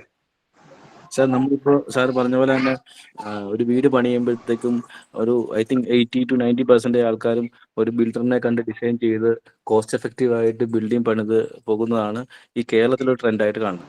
ആർക്കിടെക്ട്സിനെ ഒരു വഴിയെ ഡിസൈൻ ചെയ്യുന്നത് വളരെ കുറവായിട്ടാണ് കാണുന്നത്. അത് എക്സ്പെൻസീവ് ആയതെന്നാണ് എൻ്റെ ഒരു വിശ്വാസം. അങ്ങനെ നമ്മൾ വീട് പണിയുമ്പോൾ ഒരു ആർക്കിടെക്റ്റിനെ നമ്മൾ ചെല്ലുവാണെങ്കിൽ എങ്ങനെയാണ് ഒരു ആർക്കിടെക്ട് നമുക്ക് എത്ര കോസ്റ്റ് ആണ് നമുക്ക് ഈ ഡിസൈനിങ് കാര്യങ്ങളൊക്കെ വരുന്നത്? ഓക്കെ, എനിക്ക് ഗൈഡ് ചെയ്യാൻ പറ്റുന്ന ഒരു കാര്യം പറഞ്ഞു തരാം. അതായത് നമുക്ക് സാധാരണഗതിയിൽ ചെയ്തെടുക്കുന്ന ഡിസൈനുകളിൽ വരുന്ന ഒരു പോരാക്കുറവ് ഞാൻ പറഞ്ഞുതരാം. ഏരിയ കൂടി പോകാറുണ്ട്. നമുക്കിപ്പോൾ ഒരു ക്ലയന്റിന്റെ റിക്വയർമെന്റിനനുസരിച്ച് നിൽക്കാത്ത രീതിയിൽ രണ്ട് ഘടകങ്ങളാണ്. ഒന്ന് ഏരിയ കൂടി പോകും, അതല്ലെങ്കിൽ ഏരിയ ഉണ്ടാവും പക്ഷെ അത് ഉപയോഗിക്കാൻ പറ്റത്തില്ല. ഒട്ടുമിക്ക വീടുകളിലും നമുക്കിപ്പോൾ നോക്കാം, നമ്മളൊരു സീറ്റിൽ ഇരുന്ന് കഴിഞ്ഞാൽ നേരെ ഫ്രണ്ടിലായിരിക്കില്ല TV, ചിലപ്പോൾ ചരിഞ്ഞ് നോക്കേണ്ടതായിട്ട് വരും. അപ്പൊ അതൊക്കെ പ്ലാനിങ്ങിൽ വരുന്ന മിസ്റ്റേക്കാണ്. നമുക്കൊരു ആർക്കിടെക്ട് ഉണ്ടെന്നുണ്ടെങ്കിൽ അത് ഒഴിവാക്കാൻ ഹെൽപ്പ് ചെയ്യാം. ഇനി രണ്ടാമത്തതാണ് ഏറ്റവും പ്രധാനപ്പെട്ട കാര്യം, ഏരിയ. നമുക്കിപ്പോൾ ഒരു 200 സ്ക്വയർ ഫീറ്റ് ഫംഗ്ഷനായിട്ട് ഉപയോഗിക്കാൻ പറ്റുന്ന രീതിയിൽ കിട്ടുന്നതാണോ, ഒരു 200 സ്ക്വയർ ഫീറ്റ് ഉപയോഗശൂന്യമായി പോകുന്നതാണോ ബെറ്റർ? 200 സ്ക്വയർ ഫീറ്റ് ഉപയോഗശൂന്യമായ ചിലപ്പോൾ നമുക്കൊരു 5 ലക്ഷം രൂപ വെള്ളത്തിൽ ഒഴുക്കുന്ന കണക്കാവും. ഇത് സംഭവിക്കുന്നില്ല എന്നുള്ളത് ഒരു ആർക്കിടെക്റ്റിന് ഉറപ്പാക്കാൻ പറ്റും. പിന്നെ അതിന്റെ കൂടെ തന്നെ നമ്മളൊരു വീട് വെക്കുന്നത് നന്നായിട്ട് ജീവിക്കാനാണ്. ഇപ്പം വൈകുന്നേരം വന്ന് കിടന്ന് ഉറങ്ങാനുള്ള സ്പേസ് ആണെങ്കിൽ നമുക്കത് അതുപോലെ വിട്ടാൽ മതിയോ. പക്ഷെ നമുക്ക് വരുമ്പോൾ അതിനകത്ത് ഡിമായിട്ടുള്ള സ്പേസസ് ഒന്നും ഉണ്ടാവരുത്. നമ്മൾ മറ്റ് രാജ്യങ്ങളിലൊക്കെ എങ്ങനെയാണ് നടക്കുന്നതെന്ന് നോക്കണം. അതിനകത്ത് ഒരുപാട് ഡീറ്റെയിലിംഗ് വരും. നമ്മുടെ സ്ട്രീറ്റ്സ് ആണെങ്കിലും എല്ലാം ഒരു ഡെവലപ്പിംഗ് കൺട്രിയുടെ രൂപത്തിലാണ്. അതിൽ നിന്ന് നമുക്ക് മാറി വരണം. നല്ല സ്പേസസ് ഉണ്ടാവണം, എല്ലാ ഭാഗങ്ങളിലും നല്ല വെട്ടം കിട്ടണം. എന്നാൽ ഒരുപാട് വെട്ടം കൂടിപ്പോവുകയും ചെയ്ത് അതും ഞാൻ കാണുന്നുണ്ട്. അതായത് ഗൂഗിൾ ഇമേജിൽ കാണും നല്ല വലിയ വിൻഡോ കൊടുക്കണം. നല്ല വലിയ വിൻഡോ ഒക്കെ എടുത്ത് നിങ്ങൾ കറക്റ്റ് പ്ലേസ് ചെയ്യും. കണ്ടു കഴിഞ്ഞാൽ എലിവേഷനിൽ ഭംഗിയുണ്ടാവും, പക്ഷെ ആ റൂമിനകത്ത് ഇരിക്കാൻ പറ്റത്തില്ല, ഭയങ്കര ചൂടായിരിക്കും. അങ്ങനെ വരാതിരിക്കണമെന്നുണ്ടെങ്കിൽ നമ്മുടെ നാട്ടിൽ അത് ചെയ്യുമ്പോൾ എങ്ങനെ ചെയ്യണം എന്നുള്ളത് നോക്കി കൊടുക്കും. സൺഷെയ്ഡ്സ് അതുപോലെ കൊടുക്കുക. ചിലപ്പോൾ ഞങ്ങൾ ഒരു ബാൽക്കണി ഒരു ബഫറായിട്ട് കൊടുത്തിട്ടായിരിക്കും വലിയ വിൻഡോ പ്ലേസ് ചെയ്യുന്നത്. അപ്പൊ ഇത്തരത്തിലുള്ള കാര്യങ്ങളെ കുറിച്ച് ഡിസൈനിങ് എങ്ങനെ ചെയ്യണം, ഒരു വീട്ടിൽ ഒരു വ്യക്തി താമസിക്കുമ്പോൾ കംഫർട്ടബിൾ ആയിട്ട് എങ്ങനെ ജീവിക്കണം. ഞാൻ പഠിക്കുകയും ചെയ്യുകയും ചെയ്തുകൊണ്ടിരിക്കുന്നത് വീടുകളുടെ ഡിസൈൻ മാത്രമാണ്. ഞാനൊരു കൊമേഴ്ഷ്യൽ പ്രൊജക്ട് ചെയ്യാറില്ല, കൊമേഴ്ഷ്യൽ ഡിസൈൻസ് ചെയ്യാറില്ല. കാരണം എനിക്ക് തന്നെ വീടിനെ കുറിച്ച് പഠിക്കാൻ അത്രയ്ക്ക് അധികമുണ്ട്. ഇപ്പൊ എന്റെ പേജ് നോക്കിക്കഴിഞ്ഞാൽ ഏകദേശം 700ഓളം വീഡിയോസ് ഉണ്ട്. അതെല്ലാം വീടുകളെ കുറിച്ച് മാത്രമാണ്. അത്രയ്ക്ക് അധികം ഉണ്ട് വീടിനകത്ത് തന്നെ ചെയ്യാവുന്ന കാര്യങ്ങൾ. അപ്പൊ ഇതൊക്കെ നമുക്ക് ഒരു സർവീസ് എന്നുള്ള രീതിയിൽ കൊടുക്കാനായിട്ട് ഒരു ആർക്കിടെക്റ്റ് ആയിട്ട് നിൽക്കുമ്പോൾ സാധിക്കുന്നതാണ്. അപ്പൊ അത്രയും ഡീപ്പിൽ പോകുന്ന കാര്യങ്ങളാണത്. അപ്പൊ അതൊക്കെയാണ് നമ്മുടെ ആഗ്രഹം എന്നുണ്ടെങ്കിലാണ് നമ്മളൊരു ആർക്കിടെക്റ്റിനെ ചൂസ് ചെയ്യുന്നത്. ഞാൻ ക്ലിയർ ഞാൻ 2 ക്വസ്റ്റ്യൻ സാർ. ആർക്കിടെക്റ്റിനെ നമ്മൾ കോൺടാക്ട് ചെയ്യുമ്പോൾ ഒരു ആർക്കിടെക്ട് നമ്മുടെ പ്രൊജക്ടിനെ എങ്ങനെയാണ് അവര് ചാർജ്, ഏത് സ്ക്വയർ ഫീറ്റ് എമൗണ്ട് ആയിട്ടാണ് ഒരു? രണ്ടാമത്തെ ക്വസ്റ്റ്യൻ, ഈ ആർക്കിടെക്ട് ഡിസൈൻ ചെയ്യുന്ന വീട്ടിൽ വാസ്തു നോക്കിയിട്ടാണോ അവർ ഡിസൈൻ ചെയ്യുക? നല്ല ചോദ്യങ്ങളാണ്. ഇതിനകത്ത് എനിക്ക് പറഞ്ഞുതരാൻ പറ്റും. ഇപ്പൊ ഒരു ഡോക്ടറിനെ കാണുമ്പോൾ ഓരോ ഡോക്ടറും സർജറി ചെയ്യുന്നത് അവരുടെ രീതിയിലല്ലേ. ആർക്കിടെക്ചർ അതുപോലാണ്. നമ്മളിപ്പോ ഒരു ഡിസൈൻ, ഞാൻ ഇപ്പം മുമ്പ് ഒരു സാർ ചോദിച്ചപ്പോൾ ഞാൻ പറഞ്ഞു എന്താണ് ഞാൻ തരുന്ന സർവീസ് എന്ന് കൃത്യമായിട്ട് ഞാൻ പറഞ്ഞു തരുന്നത്. അങ്ങനെയാണ് ചെയ്യുന്നത്. ഇപ്പം എന്റെ സർവീസ് ആണ് ആഗ്രഹിക്കുന്നത്, അല്ലെങ്കിൽ ഞാൻ ചെയ്യുന്ന രീതിയിലുള്ള ഡിസൈൻ ആണ് ആഗ്രഹിക്കുന്നതെങ്കിൽ ഞാനായിരിക്കും റൈറ്റ് പാർട്ണർ. പല രീതിയിൽ നമുക്ക് ഡിസൈൻ ചെയ്യാൻ പറ്റും. ഇപ്പൊ വാസ്തു നോക്കി ചെയ്യുന്നവരുണ്ട്, നോക്കാതെ ചെയ്യുന്നവരുണ്ട്, സ്ക്വയർ ഫീറ്റിന്റെ ബേസിൽ ചാർജ് ചെയ്യുന്നവരുണ്ട്, അതുപോലെ തന്നെ ടോട്ടൽ ബഡ്ജറ്റിന്റെ പെർസെൻറ്റേജിൽ ചാർജ് ചെയ്യുന്നവരുണ്ട്. അപ്പോൾ പലതും ഡിഫറെന്റാണ്. ഓരോരുത്തരും ഇപ്പൊ ഞാൻ എന്റെ സർവീസ് ഡിസൈൻ ചെയ്തിരിക്കുന്നത് എത്തരത്തിൽ, ഇപ്പൊ ഞാൻ ഒരുപാട് പ്രീമിയം ഒരു സാർ ഇപ്പൊ ഒരു 6000 സ്ക്വയർ ഫീറ്റിന് മുകളിലോട്ടൊരു വീടാണ് ഉദ്ദേശിക്കുന്നെങ്കിൽ ഞാൻ റൈറ്റ് പാർട്ണർ അല്ല. ഞാൻ ചെയ്യുന്നത് 3000 സ്ക്വയർ ഫീറ്റിന് താഴെ ഉള്ള വീടുകളാണ്. ഇനി പ്രീമിയം സൈഡിലോട്ട് പോകുമ്പോൾ എന്റെ കൂടെ തന്നെ ഉള്ള ആർക്കിടെക്ട് സാഹിബയുണ്ട്, പുള്ളിക്കാരിയാണ് 6500 സ്ക്വയർ ഫീറ്റ് ആൻഡ് എബോവ് ഉള്ള വീടുകൾ ചെയ്യുന്നത്.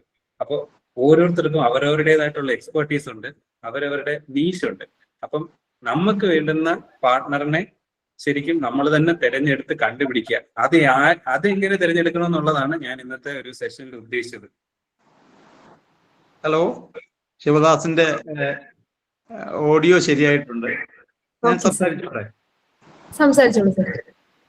Good evening. എനിക്ക് ഈ ടോട്ടൽ ഒരു ബഡ്ജറ്റ് പറഞ്ഞു, ഒരു 13 ലക്ഷം എന്നൊക്കെ പറഞ്ഞു. അത് ഒരു ബിൽഡിങ്ങിനെ സംബന്ധിച്ച് ഒരു ഏരിയ ബേസിൽ എങ്ങനെയാകും, ഏകദേശം ഏരിയ അങ്ങനെ ഒരു ധാരണയും കാര്യങ്ങളും ഉണ്ടോ? റൂമിന്റെ സൈസ് അനുസരിച്ചോ നമ്മുടെ നെസസിറ്റി അനുസരിച്ചോ, ഇപ്പൊ കിച്ചന്റെ സൈസ് അങ്ങനെയുള്ള അനുസരിച്ചുള്ള ഒരു ബഡ്ജറ്റ് ഉണ്ടോ ഇതിൽ ഈ ലക്ഷം പറയുമ്പോൾ, ടോട്ടൽ എമൗണ്ട് പറയുമ്പോൾ?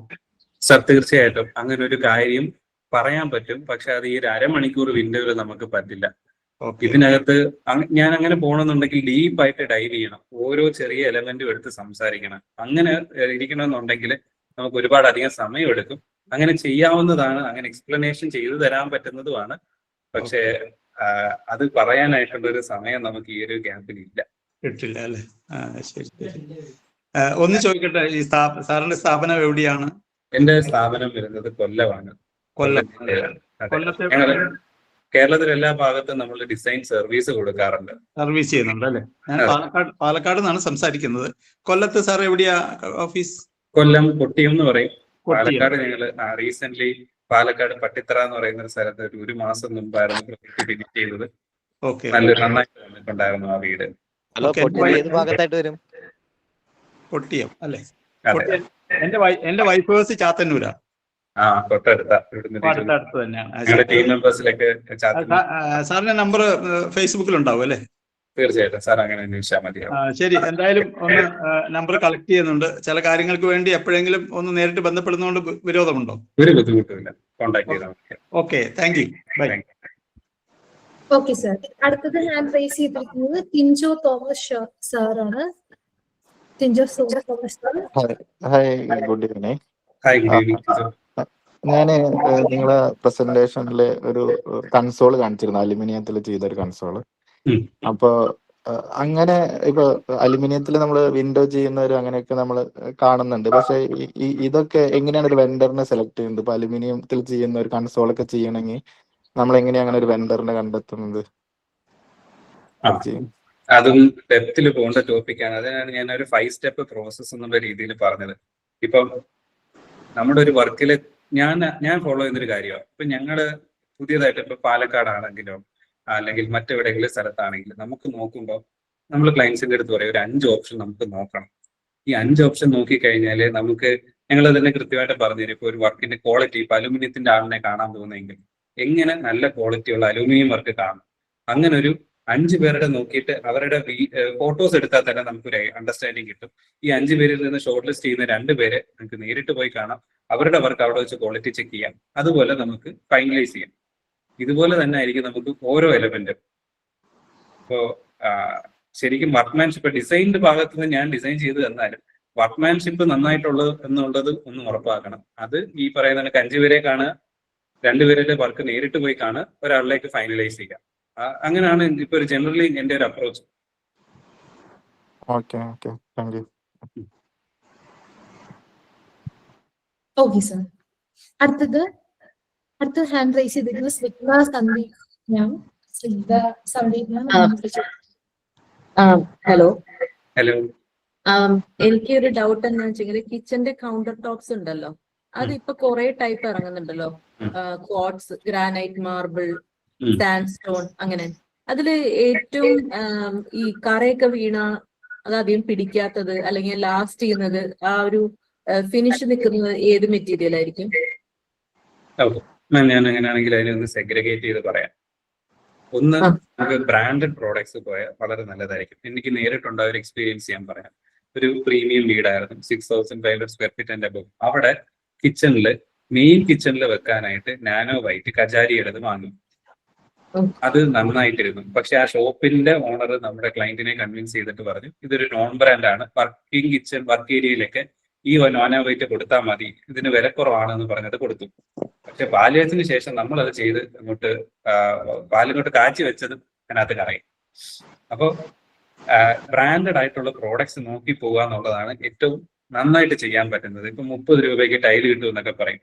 പക്ഷെ അങ്ങനെയൊക്കെ പോയി കഴിഞ്ഞാൽ നമുക്ക് ഗ്യാരണ്ടി അല്ല. പിന്നെ മാമിന് ചൂസ് ചെയ്യാവുന്ന നാച്ചുറൽ മെറ്റീരിയൽസിന്റെ കാര്യത്തിൽ കോട്സ് ഒക്കെ നല്ലതാണ്. കോട്സും പല റേഞ്ച് ഉണ്ട്, പല ക്വാളിറ്റിയിൽ അവൈലബിൾ ആയിട്ടുള്ളതുണ്ട്.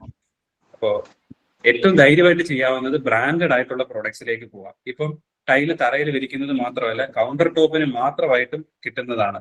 ഞങ്ങളുടെ ഓഫീസിൽ ഒരുപാട് സാമ്പിൾസ് ഉണ്ട്. കൗണ്ടർ ടോപ്പിന് മാത്രം വരുന്ന ടൈലുണ്ട്, 3 അടി വീതിക്ക് 9 അടി 10 അടി ഒക്കെ നീളത്തിൽ വരുന്ന. കൗണ്ടർ ടോപ്പിൽ നേരെ എടുത്തങ്ങ് വെച്ചാൽ മതി, അതിന് കനം കൂടുതലായിരിക്കും.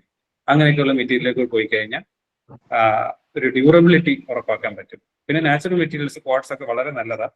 അത് കോട്സ് നല്ല സപ്ലയറിനെ നോക്കി തന്നെ ചെയ്യാം. അത് മാത്രമല്ല, കോട്സ് നന്നായിട്ട് വർക്ക് ചെയ്യാൻ പറ്റുന്ന ആളുകൾ കോട്സ് ഒക്കെ ചെയ്ത് കഴിഞ്ഞാൽ ഒരു ജോയിന്റ് പോലും കാണാൻ പറ്റാത്ത രീതിയിൽ ഭയങ്കര നീറ്റായിട്ട് ചെയ്യാൻ പറ്റുന്ന മെറ്റീരിയലാണ്. അപ്പൊ അതിന്റെ വർക്ക്മാൻഷിപ്പും കൂടെ നോക്കിയെടുക്കാം. അതിലിപ്പോ മഞ്ഞളൊക്കെ വീണാലും പാട് വരില്ല? ഇല്ല, അതിന് ഗ്യാരണ്ടി തരുന്ന ബ്രാൻഡുകളുണ്ട്. മഞ്ഞൾ വീണ് കഴിഞ്ഞാലും പ്രശ്നമൊന്നും വരുത്തില്ല എന്ന് അവർ പറയുകയും ചെയ്യുന്നുണ്ട്. ഒരുപാട് നേരം വെക്കരുത്. ഇപ്പം മഞ്ഞൾ കറ പിടിക്കുന്നോ നോക്കാൻ മഞ്ഞൾ ഇട്ട് വെള്ളം ഒഴിച്ച് വെച്ചിട്ടുണ്ടെങ്കിൽ അപ്പോഴേക്കും വാഷ് ചെയ്യുമ്പോൾ ഒരു 1/2 hour 1 hour ഒക്കെ കിടന്നു കഴിഞ്ഞാൽ നാച്ചുറൽ മെറ്റീരിയൽസ് അതല്ല, ചിലപ്പോൾ പിടിച്ചെന്ന് വരാം. എന്നാലും വാറണ്ടി തരുന്ന 5 വർഷം 10 വർഷമൊക്കെ വാറണ്ടി തരുന്ന ബ്രാൻഡുകളുണ്ട്.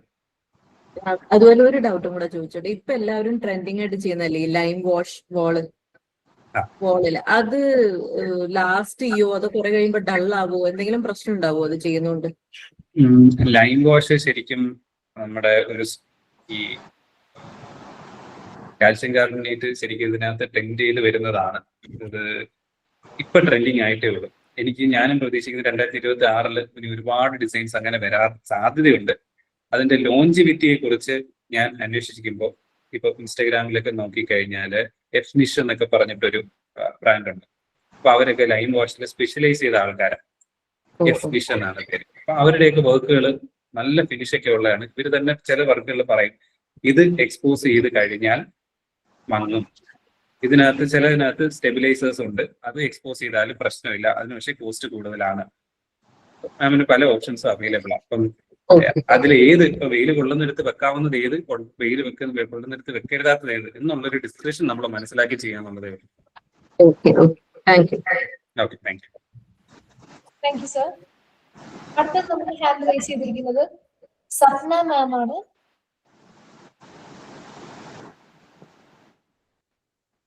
ഹലോ ഹലോ ഹലോ, കേൾക്കാവോ? പറഞ്ഞു.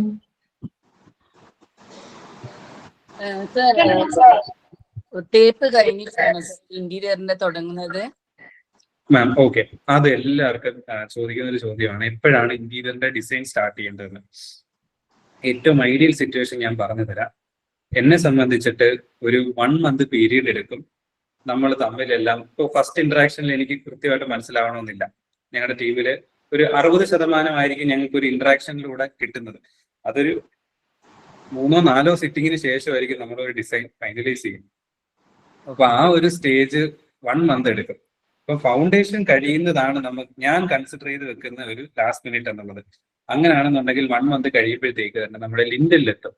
ലിൻഡലില് നമ്മുടെ ഡിസ്ട്രിബ്യൂഷൻ ബോക്സിന്റെ പോയിന്റ്സ് ഒക്കെ കൊടുക്കണം. അതുപോലെ സ്ലാബ് കാസ്റ്റ് ചെയ്യുന്ന സമയത്ത് മാമിന് ഇലക്ട്രിക്കൽ പോയിന്റ്സ് ഒക്കെ കൊടുക്കാനായിട്ട് ഹെൽപ്ഫുൾ ആയിരിക്കും ഇന്റീരിയർ ഡിസൈൻ ചെയ്താലും. അപ്പോൾ ഏറ്റവും ലാസ്റ്റ് ഫസ്റ്റ് ഫ്ലോറിന്റെ സ്ലാബ് വരെയാണ് നോക്കുക. അതിന് മുമ്പ് ഡിസൈൻ കയ്യിലുണ്ട്, ഡ്രോയിങ്സ് ഉണ്ടോ എന്നുണ്ടെങ്കിൽ വളരെ നല്ലതായിരിക്കും. സാറ് അതുപോലെ 2850 2850 സ്ക്വയർ ഫീറ്റിനതൊക്കെ ആവുമ്പോ ഏകദേശം എമൗണ്ട് എങ്ങനെയാണ് സാറ് വരാന്?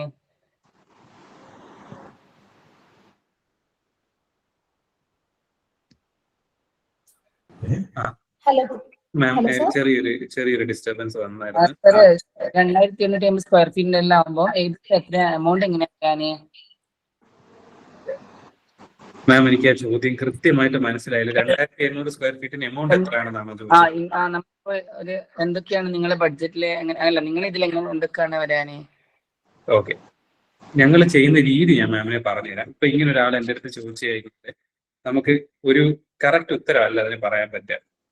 അതിന് മാം വീടിന് ഇന്റീരിയേഴ്സിനായിട്ട് കണ്ടുവെക്കുന്ന ഇപ്പൊ ഞാൻ കുറെ കാര്യങ്ങൾ പറഞ്ഞു തന്നല്ലോ, ഇത്രയും കാര്യങ്ങൾ ഞാൻ പറഞ്ഞു തരും. മാമിന് ചൂസ് ചെയ്യാം എനിക്ക് എത്ര ബഡ്ജറ്റ് ആണ് അവൈലബിൾ ആയിട്ടുള്ളത്. അപ്പം ഒരു ആർക്കിടെക്ട് എന്നുള്ള രീതിയിൽ എന്റെ ഏറ്റവും പ്രധാനപ്പെട്ട ജോലികളിൽ ആദ്യം ഞാൻ ചെയ്യുന്നത് ഈ ബഡ്ജറ്റിനെ അലോക്കേറ്റ് ചെയ്യാം. ഇപ്പൊ 12 ലക്ഷമാണ് ഉദ്ദേശിക്കുന്നതെങ്കിൽ നമുക്ക് ഇത്ര ലക്ഷം രൂപയ്ക്ക് ഇന്ന റൂമിലേക്ക് വാർഡ്രോബ്സിനെ കൊടുക്കാം. അങ്ങനെ അലോക്കേറ്റ് ചെയ്തതിന് ശേഷമാണ് നമ്മൾ ഡിസൈൻ ചെയ്യേണ്ടത്. അതാണ് ഒരു റൈറ്റ് അപ്രോച്ച്. സാർ ഇതില് വെറും ഇന്റീരിയർ മാത്രമാണ് ഉൾപ്പെടുന്നത് അല്ലേ? എക്സാക്ട്ലി. ഞാൻ ഇന്റീരിയേഴ്സിനെ കുറിച്ച് മാത്രമാണ് ഈ സെഷനിൽ എടുത്തത്. പ്ലാനിങ്ങിനെ കുറിച്ചും എങ്ങനെ ഒരു പ്ലാൻ വരയ്ക്കണം, പ്ലാൻ വരയ്ക്കുമ്പം ഏരിയ വേസ്റ്റ് ആവാതെ എങ്ങനെ എവിടെയൊക്കെ വിൻഡോസ് കൊടുക്കണം, അത്തരത്തിലുള്ള കാര്യങ്ങളൊക്കെ മറ്റൊരു സെഷനിൽ ഞാൻ ചെയ്യാമെന്നാണ് പ്ലാൻ ചെയ്യുന്നത്. മാം മനസ്സിലായില്ല, ഒന്നുകൂടെ പറയാമോ? ഇങ്ങനെ ഒരു ലൈവ് സെഷൻ ഉണ്ടാവോ? ഞാൻ ഇത് കേറാൻ കുറച്ച് ലേറ്റ് ആയി പോയിട്ടുണ്ടായിരുന്നു, ഫസ്റ്റ് ഒന്നും കണ്ടിട്ടില്ല. തീർച്ചയായിട്ടും നമുക്ക് അവൈലബിൾ ആയിട്ടുള്ള സ്ലോട്ട് സെഷൻസ് കണ്ടക്ട് ചെയ്യാവുന്നതാണ്. Thank you. Thank you ma'am. അടുത്തത് നമുക്ക് ഹാൻഡ് റൈസ് ചെയ്തിരിക്കുന്നത് ഷാനി ഷിബിർ സർ ആണ്. ഹലോ മാം, ഞാൻ പോളോയിലെ ടീം മെമ്പേഴ്സിന്റെ അടുത്തും കൂടെ ഒരു ചോദ്യം ചോദിച്ചോട്ടെ. എനിക്ക് 8:20 ആക്കുമ്പോൾ ഒന്ന് ഫ്രീ ആക്കാൻ പറ്റും, കാരണം എനിക്ക് 8:30 ഒരു മീറ്റിംഗിലേക്ക് പ്രിപ്പയർ ചെയ്യേണ്ടതായിട്ടുണ്ടായിരുന്നു. ഓക്കെ സാർ, നമുക്ക് പറ്റുന്ന അത്രയും ആൾക്കാരുടെ ക്വസ്റ്റ്യൻസ് 8:20 വരെ എടുക്കാം. 8:20 ആകുമ്പോൾ സാർ ലീവ് ചെയ്തോളൂ. പറഞ്ഞോളൂ. എനിക്ക് ചോദിക്കാനുള്ളത്, നമുക്കിപ്പോ ഒരു TV യൂണിറ്റ് ബഡ്ജറ്റ് ഫ്രണ്ട്ലി ആയിട്ട് ചെയ്യാൻ പറ്റുന്ന മെറ്റീരിയൽ ഒന്ന് പറഞ്ഞു തരാൻ പറ്റുമോ? വിത്ത് വാൾ പാനലിംഗ് ഇൻക്ലൂഡിങ്. ഓക്കെ, ഏറ്റവും ലോ കോസ്റ്റ് ആണ് മാം ഉദ്ദേശിക്കുന്നതെന്നുണ്ടെങ്കിൽ മാമിന് ചെയ്യാവുന്നത് ഫുൾ സൈസ് കൺസോളിലേക്ക് പോകാതിരിക്കുക എന്നുള്ളതാണ്. അതായത് തറയിലിരിക്കുന്ന കൺസോൾ, അതിന് ഏരിയ കൂടും. അപ്പോൾ നമുക്ക് ചെയ്യാവുന്നത് വാൾ മൗണ്ട് ആയിട്ട് വരുന്ന ലീനിയർ ആയിട്ടുള്ള കൺസോൾസ് കിട്ടും. അതിനകത്ത് ഏകദേശം ഒരു 3 അടി വീതി 1.5 അടി ഹൈറ്റ് ഒക്കെ ഉള്ള ഒരു കൺസോൾ ഫ്ലോട്ടിംഗ് ആയിട്ട് വെച്ച് കഴിഞ്ഞാൽ അലുമിനിയത്തിലൊക്കെ ചെയ്ത അതിന് ഒരു 4500 5000 രൂപയ്ക്കുള്ളിൽ മാമിന് ചെയ്യാൻ പറ്റും. പിന്നെ ഏറ്റവും പ്രധാനപ്പെട്ട ഒരു കാര്യം, നമ്മുടെ ഇലക്ട്രിക്കൽ പോയിന്റ്സ് ഒക്കെ ബാക്കിൽ പ്ലേസ് ചെയ്യുക എന്നുള്ളതാണ്. അതായത് 1.5 ഇഞ്ച് പൈപ്പ് അല്ലെങ്കിൽ 2 ഇഞ്ച് പൈപ്പ് കൊടുത്തുകൊണ്ട് ഈ കൺസോളിന്റെ ഉള്ളിലേക്ക് തന്നെ നമുക്ക് വരുന്ന രീതിയിൽ അത് ഡിസൈൻ ചെയ്യണം. ഇൻ കേസ് മാം ചെയ്തിട്ടില്ല എന്നുണ്ടെങ്കിൽ ഇതിന് പുറത്തൂടെ അഡീഷണൽ ഒരു ഫ്രെയിം ചെയ്യേണ്ടി വരും. അതിനൊരു അഡീഷണൽ കോസ്റ്റ് വരും. അവന് മനസ്സിലായെന്ന് വിചാരിക്കുന്നു. അതിന് പാനലിംഗ് ചെയ്യാനായിട്ട് ഏറ്റവും കോസ്റ്റ് എഫക്റ്റീവ് ആയിട്ട് വരുന്ന മെറ്റീരിയൽ മാമിന് UV ഷീറ്റ് യൂസ് ചെയ്യാം. UV ഷീറ്റ് എന്ന് പറയുന്ന ഒരു മെറ്റീരിയൽ ഉണ്ട്. അതിനെ പ്ലൈവുഡ് ആദ്യം കൊടുത്തിട്ട് അതിന് മുകളിൽ ലാമിനേറ്റ് വെക്കുന്ന രീതിയിലല്ല, ഡയറക്ട്ലി തന്നെ ഭിത്തിയിൽ സിലിക്കോൺ വെച്ചിട്ട് പേസ്റ്റ് ചെയ്യാം. PVC ഷീറ്റ്സും അവൈലബിൾ ആണ്, PVC ലാമിനേറ്റ് ഷീറ്റ്. പക്ഷെ അത് വെയിൽ കൊണ്ടു കഴിഞ്ഞാൽ അതിനകത്ത് മങ്ങലായിട്ട് കാണുന്നുണ്ട്. ഇപ്പൊ UV ഷീറ്റ് എന്ന് പറയുന്ന മെറ്റീരിയൽസ് വരുന്ന ബ്രാൻഡ്സ് ഉണ്ട്. അപ്പൊ അത് മേടിച്ച് ചെയ്ത് കഴിഞ്ഞാൽ പാനലിങ്ങും ഫ്രെയിമും കോസ്റ്റ് എഫക്റ്റീവ് ആയിട്ട് ചെയ്യാം. പക്ഷെ നമുക്ക് കുറച്ചൊരു ബഡ്ജറ്റ് ഉണ്ടെങ്കിൽ ഞാനത് കൃത്യമായിട്ട് ബഡ്ജറ്റ് അലോക്കേറ്റ് ചെയ്ത് തരുന്ന രീതിയിലേക്ക് പ്ലാൻ ചെയ്യാവുന്നതാണ്. ഇതാണ് ഏറ്റവും cost effective. Okay sir, thank U. ഇനി നമുക്ക് 3 പേരുണ്ട്. നമുക്ക് ഈ 3 പേരുടെയും കൂടെ ക്വസ്റ്റ്യൻസ് എടുത്തതിന് ശേഷം നമ്മുടെ സെഷൻ എൻഡ് ചെയ്യാം. 3 പേർ നിങ്ങളുടെ ഏറ്റവും ഇമ്പോർട്ടന്റ് ആയിട്ടുള്ള 2 ക്വസ്റ്റ്യൻസ് ഒന്ന് ചോദിക്കുകയാണെങ്കിൽ വളരെ ഉപകാരമായിരുന്നു. പിന്നെ ഓൾറെഡി ക്വസ്റ്റ്യൻസ് ചോദിച്ചവര് മാക്സിമം ഇനിയും ക്വസ്റ്റ്യൻസ് ചോദിക്കാതിരിക്കാൻ ശ്രമിക്കുക, കാരണം ബാക്കിയുള്ളവർക്ക് അവസരം നൽകണം. സമയം വളരെ കുറവാണ്. So Subeena Luqman. Good evening sir. ഞാന് എന്റെ ഡൗട്ട് എന്താ വെച്ചാല്, അപ്പം ഡോസും വിൻഡോസും ഒക്കെ WPC വെച്ച് ചെയ്യണതിൽ എന്തെങ്കിലും അതിന്റെ മെറിറ്റ്സും ഡിമെറിറ്റ്സും പറഞ്ഞുതരുമോ? നോർമൽ മെറ്റലോ അല്ലെങ്കിൽ വേറെ നല്ല വുഡ് വെച്ച് ചെയ്യണേക്കാളും നല്ലതാണോ, അതോ WPC ഇപ്പം കോമൺ ആയിട്ട് എല്ലാവരും ചെയ്തു വരുന്ന ഒരു സംഭവമാണെന്ന് പറഞ്ഞു. അപ്പൊ അതിന്റെ ഒരു എന്തെങ്കിലും അതിനെ കുറിച്ച് പറഞ്ഞുതരാൻ പറ്റുമോ? തീർച്ചയായിട്ടും എനിക്ക് വളരെ നല്ല അഭിപ്രായമാണ് WPC വെച്ചിട്ട് നമ്മുടെ ഡോറുകളും ഫ്രെയിമുകളും ഒക്കെ ചെയ്യുന്നത്. ഇതിന്റെ എക്സ്ട്രൂഡഡ് ആയിട്ടുള്ള ഫ്രെയിമുകളൊക്കെ നമുക്ക് അവൈലബിൾ ആണ്. അത് നമുക്ക് ഡയറക്ട്ലി ഭിത്തിയിൽ ആങ്കർ ബോൾട്ട് വെച്ച് ഭിത്തിയിലേക്ക് അറ്റാച്ച് ചെയ്യാം. അതിനുശേഷം തോംസൺ പോലുള്ള ബ്രാൻഡുകൾക്കെല്ലാം ഇത് വരുന്നുണ്ട്. അപ്പൊ അത് നമുക്ക് ഡയറക്ട്ലി ലോഡിനെ സപ്പോർട്ട് ചെയ്യും. ലോഡ് ഒരിക്കലും നമ്മുടെ ഓപ്പണിങ്സിനകത്ത് വരുന്നതൊന്നും ലോഡ് സപ്പോർട്ട് ചെയ്യാത്ത രീതിയിലാണ് നമ്മൾ ഡിസൈൻ ചെയ്യുന്നത്. ഒരിക്കലും നമ്മുടെ വിൻഡോസോ ഡോർസോ ഒന്നും ലോഡ് എടുക്കുന്നതായിരിക്കില്ല. അപ്പോ അല്ല, ഏത് വീടായാലും മാം അങ്ങനെ തന്നെ ചിന്തിച്ചാൽ മതിയാവും. ലോഡൊന്നും നമ്മുടെ ഡോറും വിൻഡോ എടുക്കുന്നതല്ല. നമുക്കിത് പ്ലേസ് ചെയ്ത് കഴിഞ്ഞാൽ ശ്രദ്ധിക്കേണ്ടത് ഒറ്റ കാര്യമുള്ളൂ. നമുക്ക് WPC-യിലാണ് ചെയ്തു പോകുന്നതെങ്കിൽ PU ഫിനിഷ് ആയിരിക്കും ഏറ്റവും നല്ലത്. ഇതിന്റെ പുറത്ത് നമുക്ക് 5 ലെയർ PU ഫിനിഷ് ചെയ്തെടുത്ത് നീറ്റാക്കി എടുക്കുന്നതായിരിക്കും ഏറ്റവും നല്ലത്. അപ്പൊ അതിനായിരിക്കും മാം കോസ്റ്റ് ചിലപ്പോൾ കുറച്ച് കൂടുതൽ ആണല്ലേ. ഈ ടെർമൈറ്റ് ഫ്രീ ഒക്കെ ആണല്ലേ അത്? പിന്നെ തീർച്ചയായിട്ടും തടിയൊക്കെ പോലെ എക്സ്പാൻഡ് ചെയ്യില്ല, കാലാവസ്ഥ ബാധിക്കില്ല, റെസിസ്റ്റന്റ് ആയിട്ട് ഒരുപാട് കാലം നിലനിൽക്കുകയും ചെയ്യും. കോസ്റ്റ് വൈസ് തടിയുടെ അത്രയും കോസ്റ്റ് വരും. പക്ഷേ ചില രീതിയിൽ അത് കുറച്ചുകൂടെ ബെനിഫിഷ്യൽ ആയിരിക്കും. അതെന്താണെന്ന് ഞാൻ പറഞ്ഞുതരാം. പല സൈറ്റുകളിലൊക്കെ കാർപ്പന്റേഴ്സിൽ നിന്ന് നമ്മൾ തടിയുടെ വർക്ക് എടുത്തിട്ട് കാർപ്പന്റേഴ്സിനെ ഡിപ്പെൻഡ് ചെയ്ത് നമ്മൾ നിൽക്കേണ്ടി വരും. നമ്മൾ അവർക്ക് തടി സപ്ലൈ ചെയ്യുന്നത് തൊട്ട് അവർ വർക്ക് ചെയ്ത് തരുന്ന ആ ഡ്യൂറേഷൻ, അവരുടെ വർക്ക്മാൻഷിപ്പ്, ഇതെല്ലാം നമ്മൾ ഫോക്കസ് ചെയ്യണം. പക്ഷെ WPC ആണെന്നുണ്ടെങ്കിൽ നമുക്ക് ഡയറക്റ്റ്ലി പോയി ഓർഡർ കൊടുത്താൽ മതിയാവും. എനിക്ക് ഇത്ര സൈസിലാണ് വേണ്ടത്. അവർ ഡയറക്റ്റ്ലി അതുപോലെ തന്നെ ചെയ്ത് സൈറ്റിൽ കൊണ്ട് വെക്കുക. അപ്പം കുറച്ചുകൂടെ സ്ട്രെസ് ഫ്രീ ആയിരിക്കും, കോസ്റ്റ് സെയിം ആയിരിക്കും. തടിയുമായിട്ട് സെയിം ആയിട്ട് തന്നെയാണ് എനിക്ക് മനസ്സിലാവുന്നത്.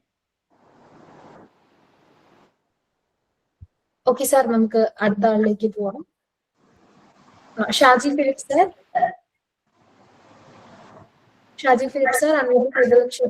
ക്വസ്റ്റ്യൻസ് ചോദിക്കാം.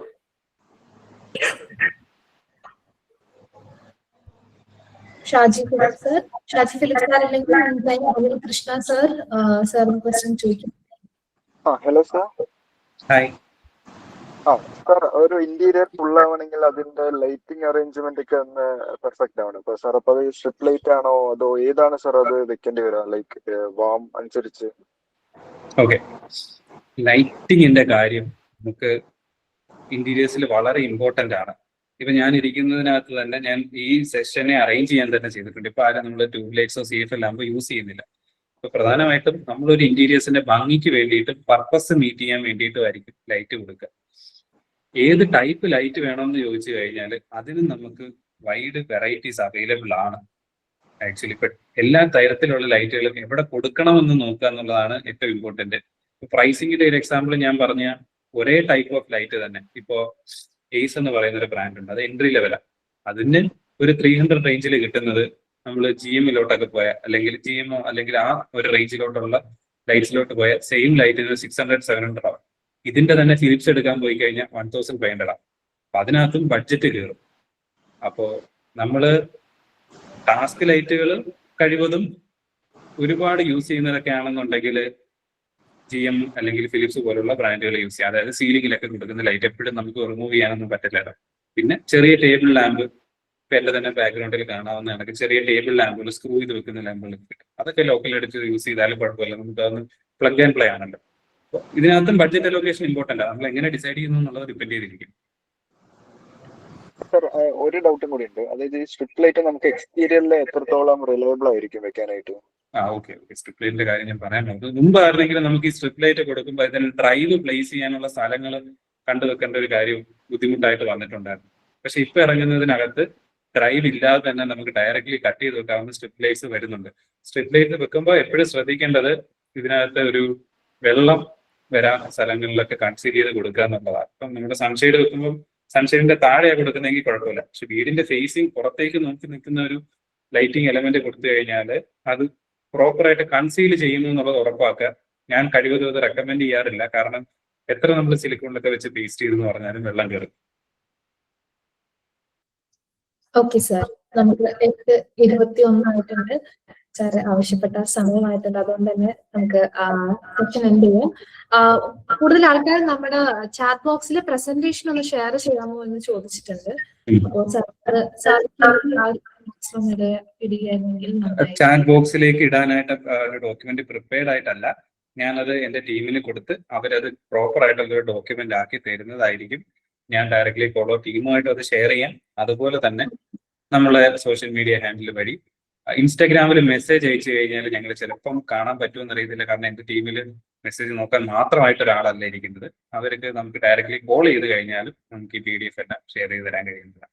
ഓക്കെ സാർ, സോ എല്ലാവരെയും തന്നെ നാളെ നമ്മുടെ കോളർ ടീമും കോൺടാക്ട് ചെയ്യുന്നതായിരിക്കും. സോ അതുകൊണ്ട് ഡോണ്ട് വെറി. അപ്പോൾ വളരെ നന്ദി സാർ, വളരെ എൻലൈറ്റനിങ് ആൻഡ് വളരെ ഇൻഫർമേഷൻ റിച്ച് ആയിട്ടുള്ള ഒരു സെഷൻ ആയിരുന്നു സാർ. വളരെ കൃത്യമായിട്ട് നമ്മുടെ ഹോമോണസിന്റെ ക്വസ്റ്റ്യൻസ് എല്ലാം ആൻസർ ചെയ്തു. അതിനുള്ള ഒരു വളരെ ഭംഗിയുള്ള ഒരു പ്രസന്റേഷൻ വഴി എല്ലാവർക്കും കുറെ അധികം ഇൻഫർമേഷൻ ഷെയർ ചെയ്തു. We are so happy sir, so happy that you do this webinar and എല്ലാവർക്കും വളരെ ഹെൽപ്പ് ചെയ്യാൻ വിചാരിക്കുന്നു.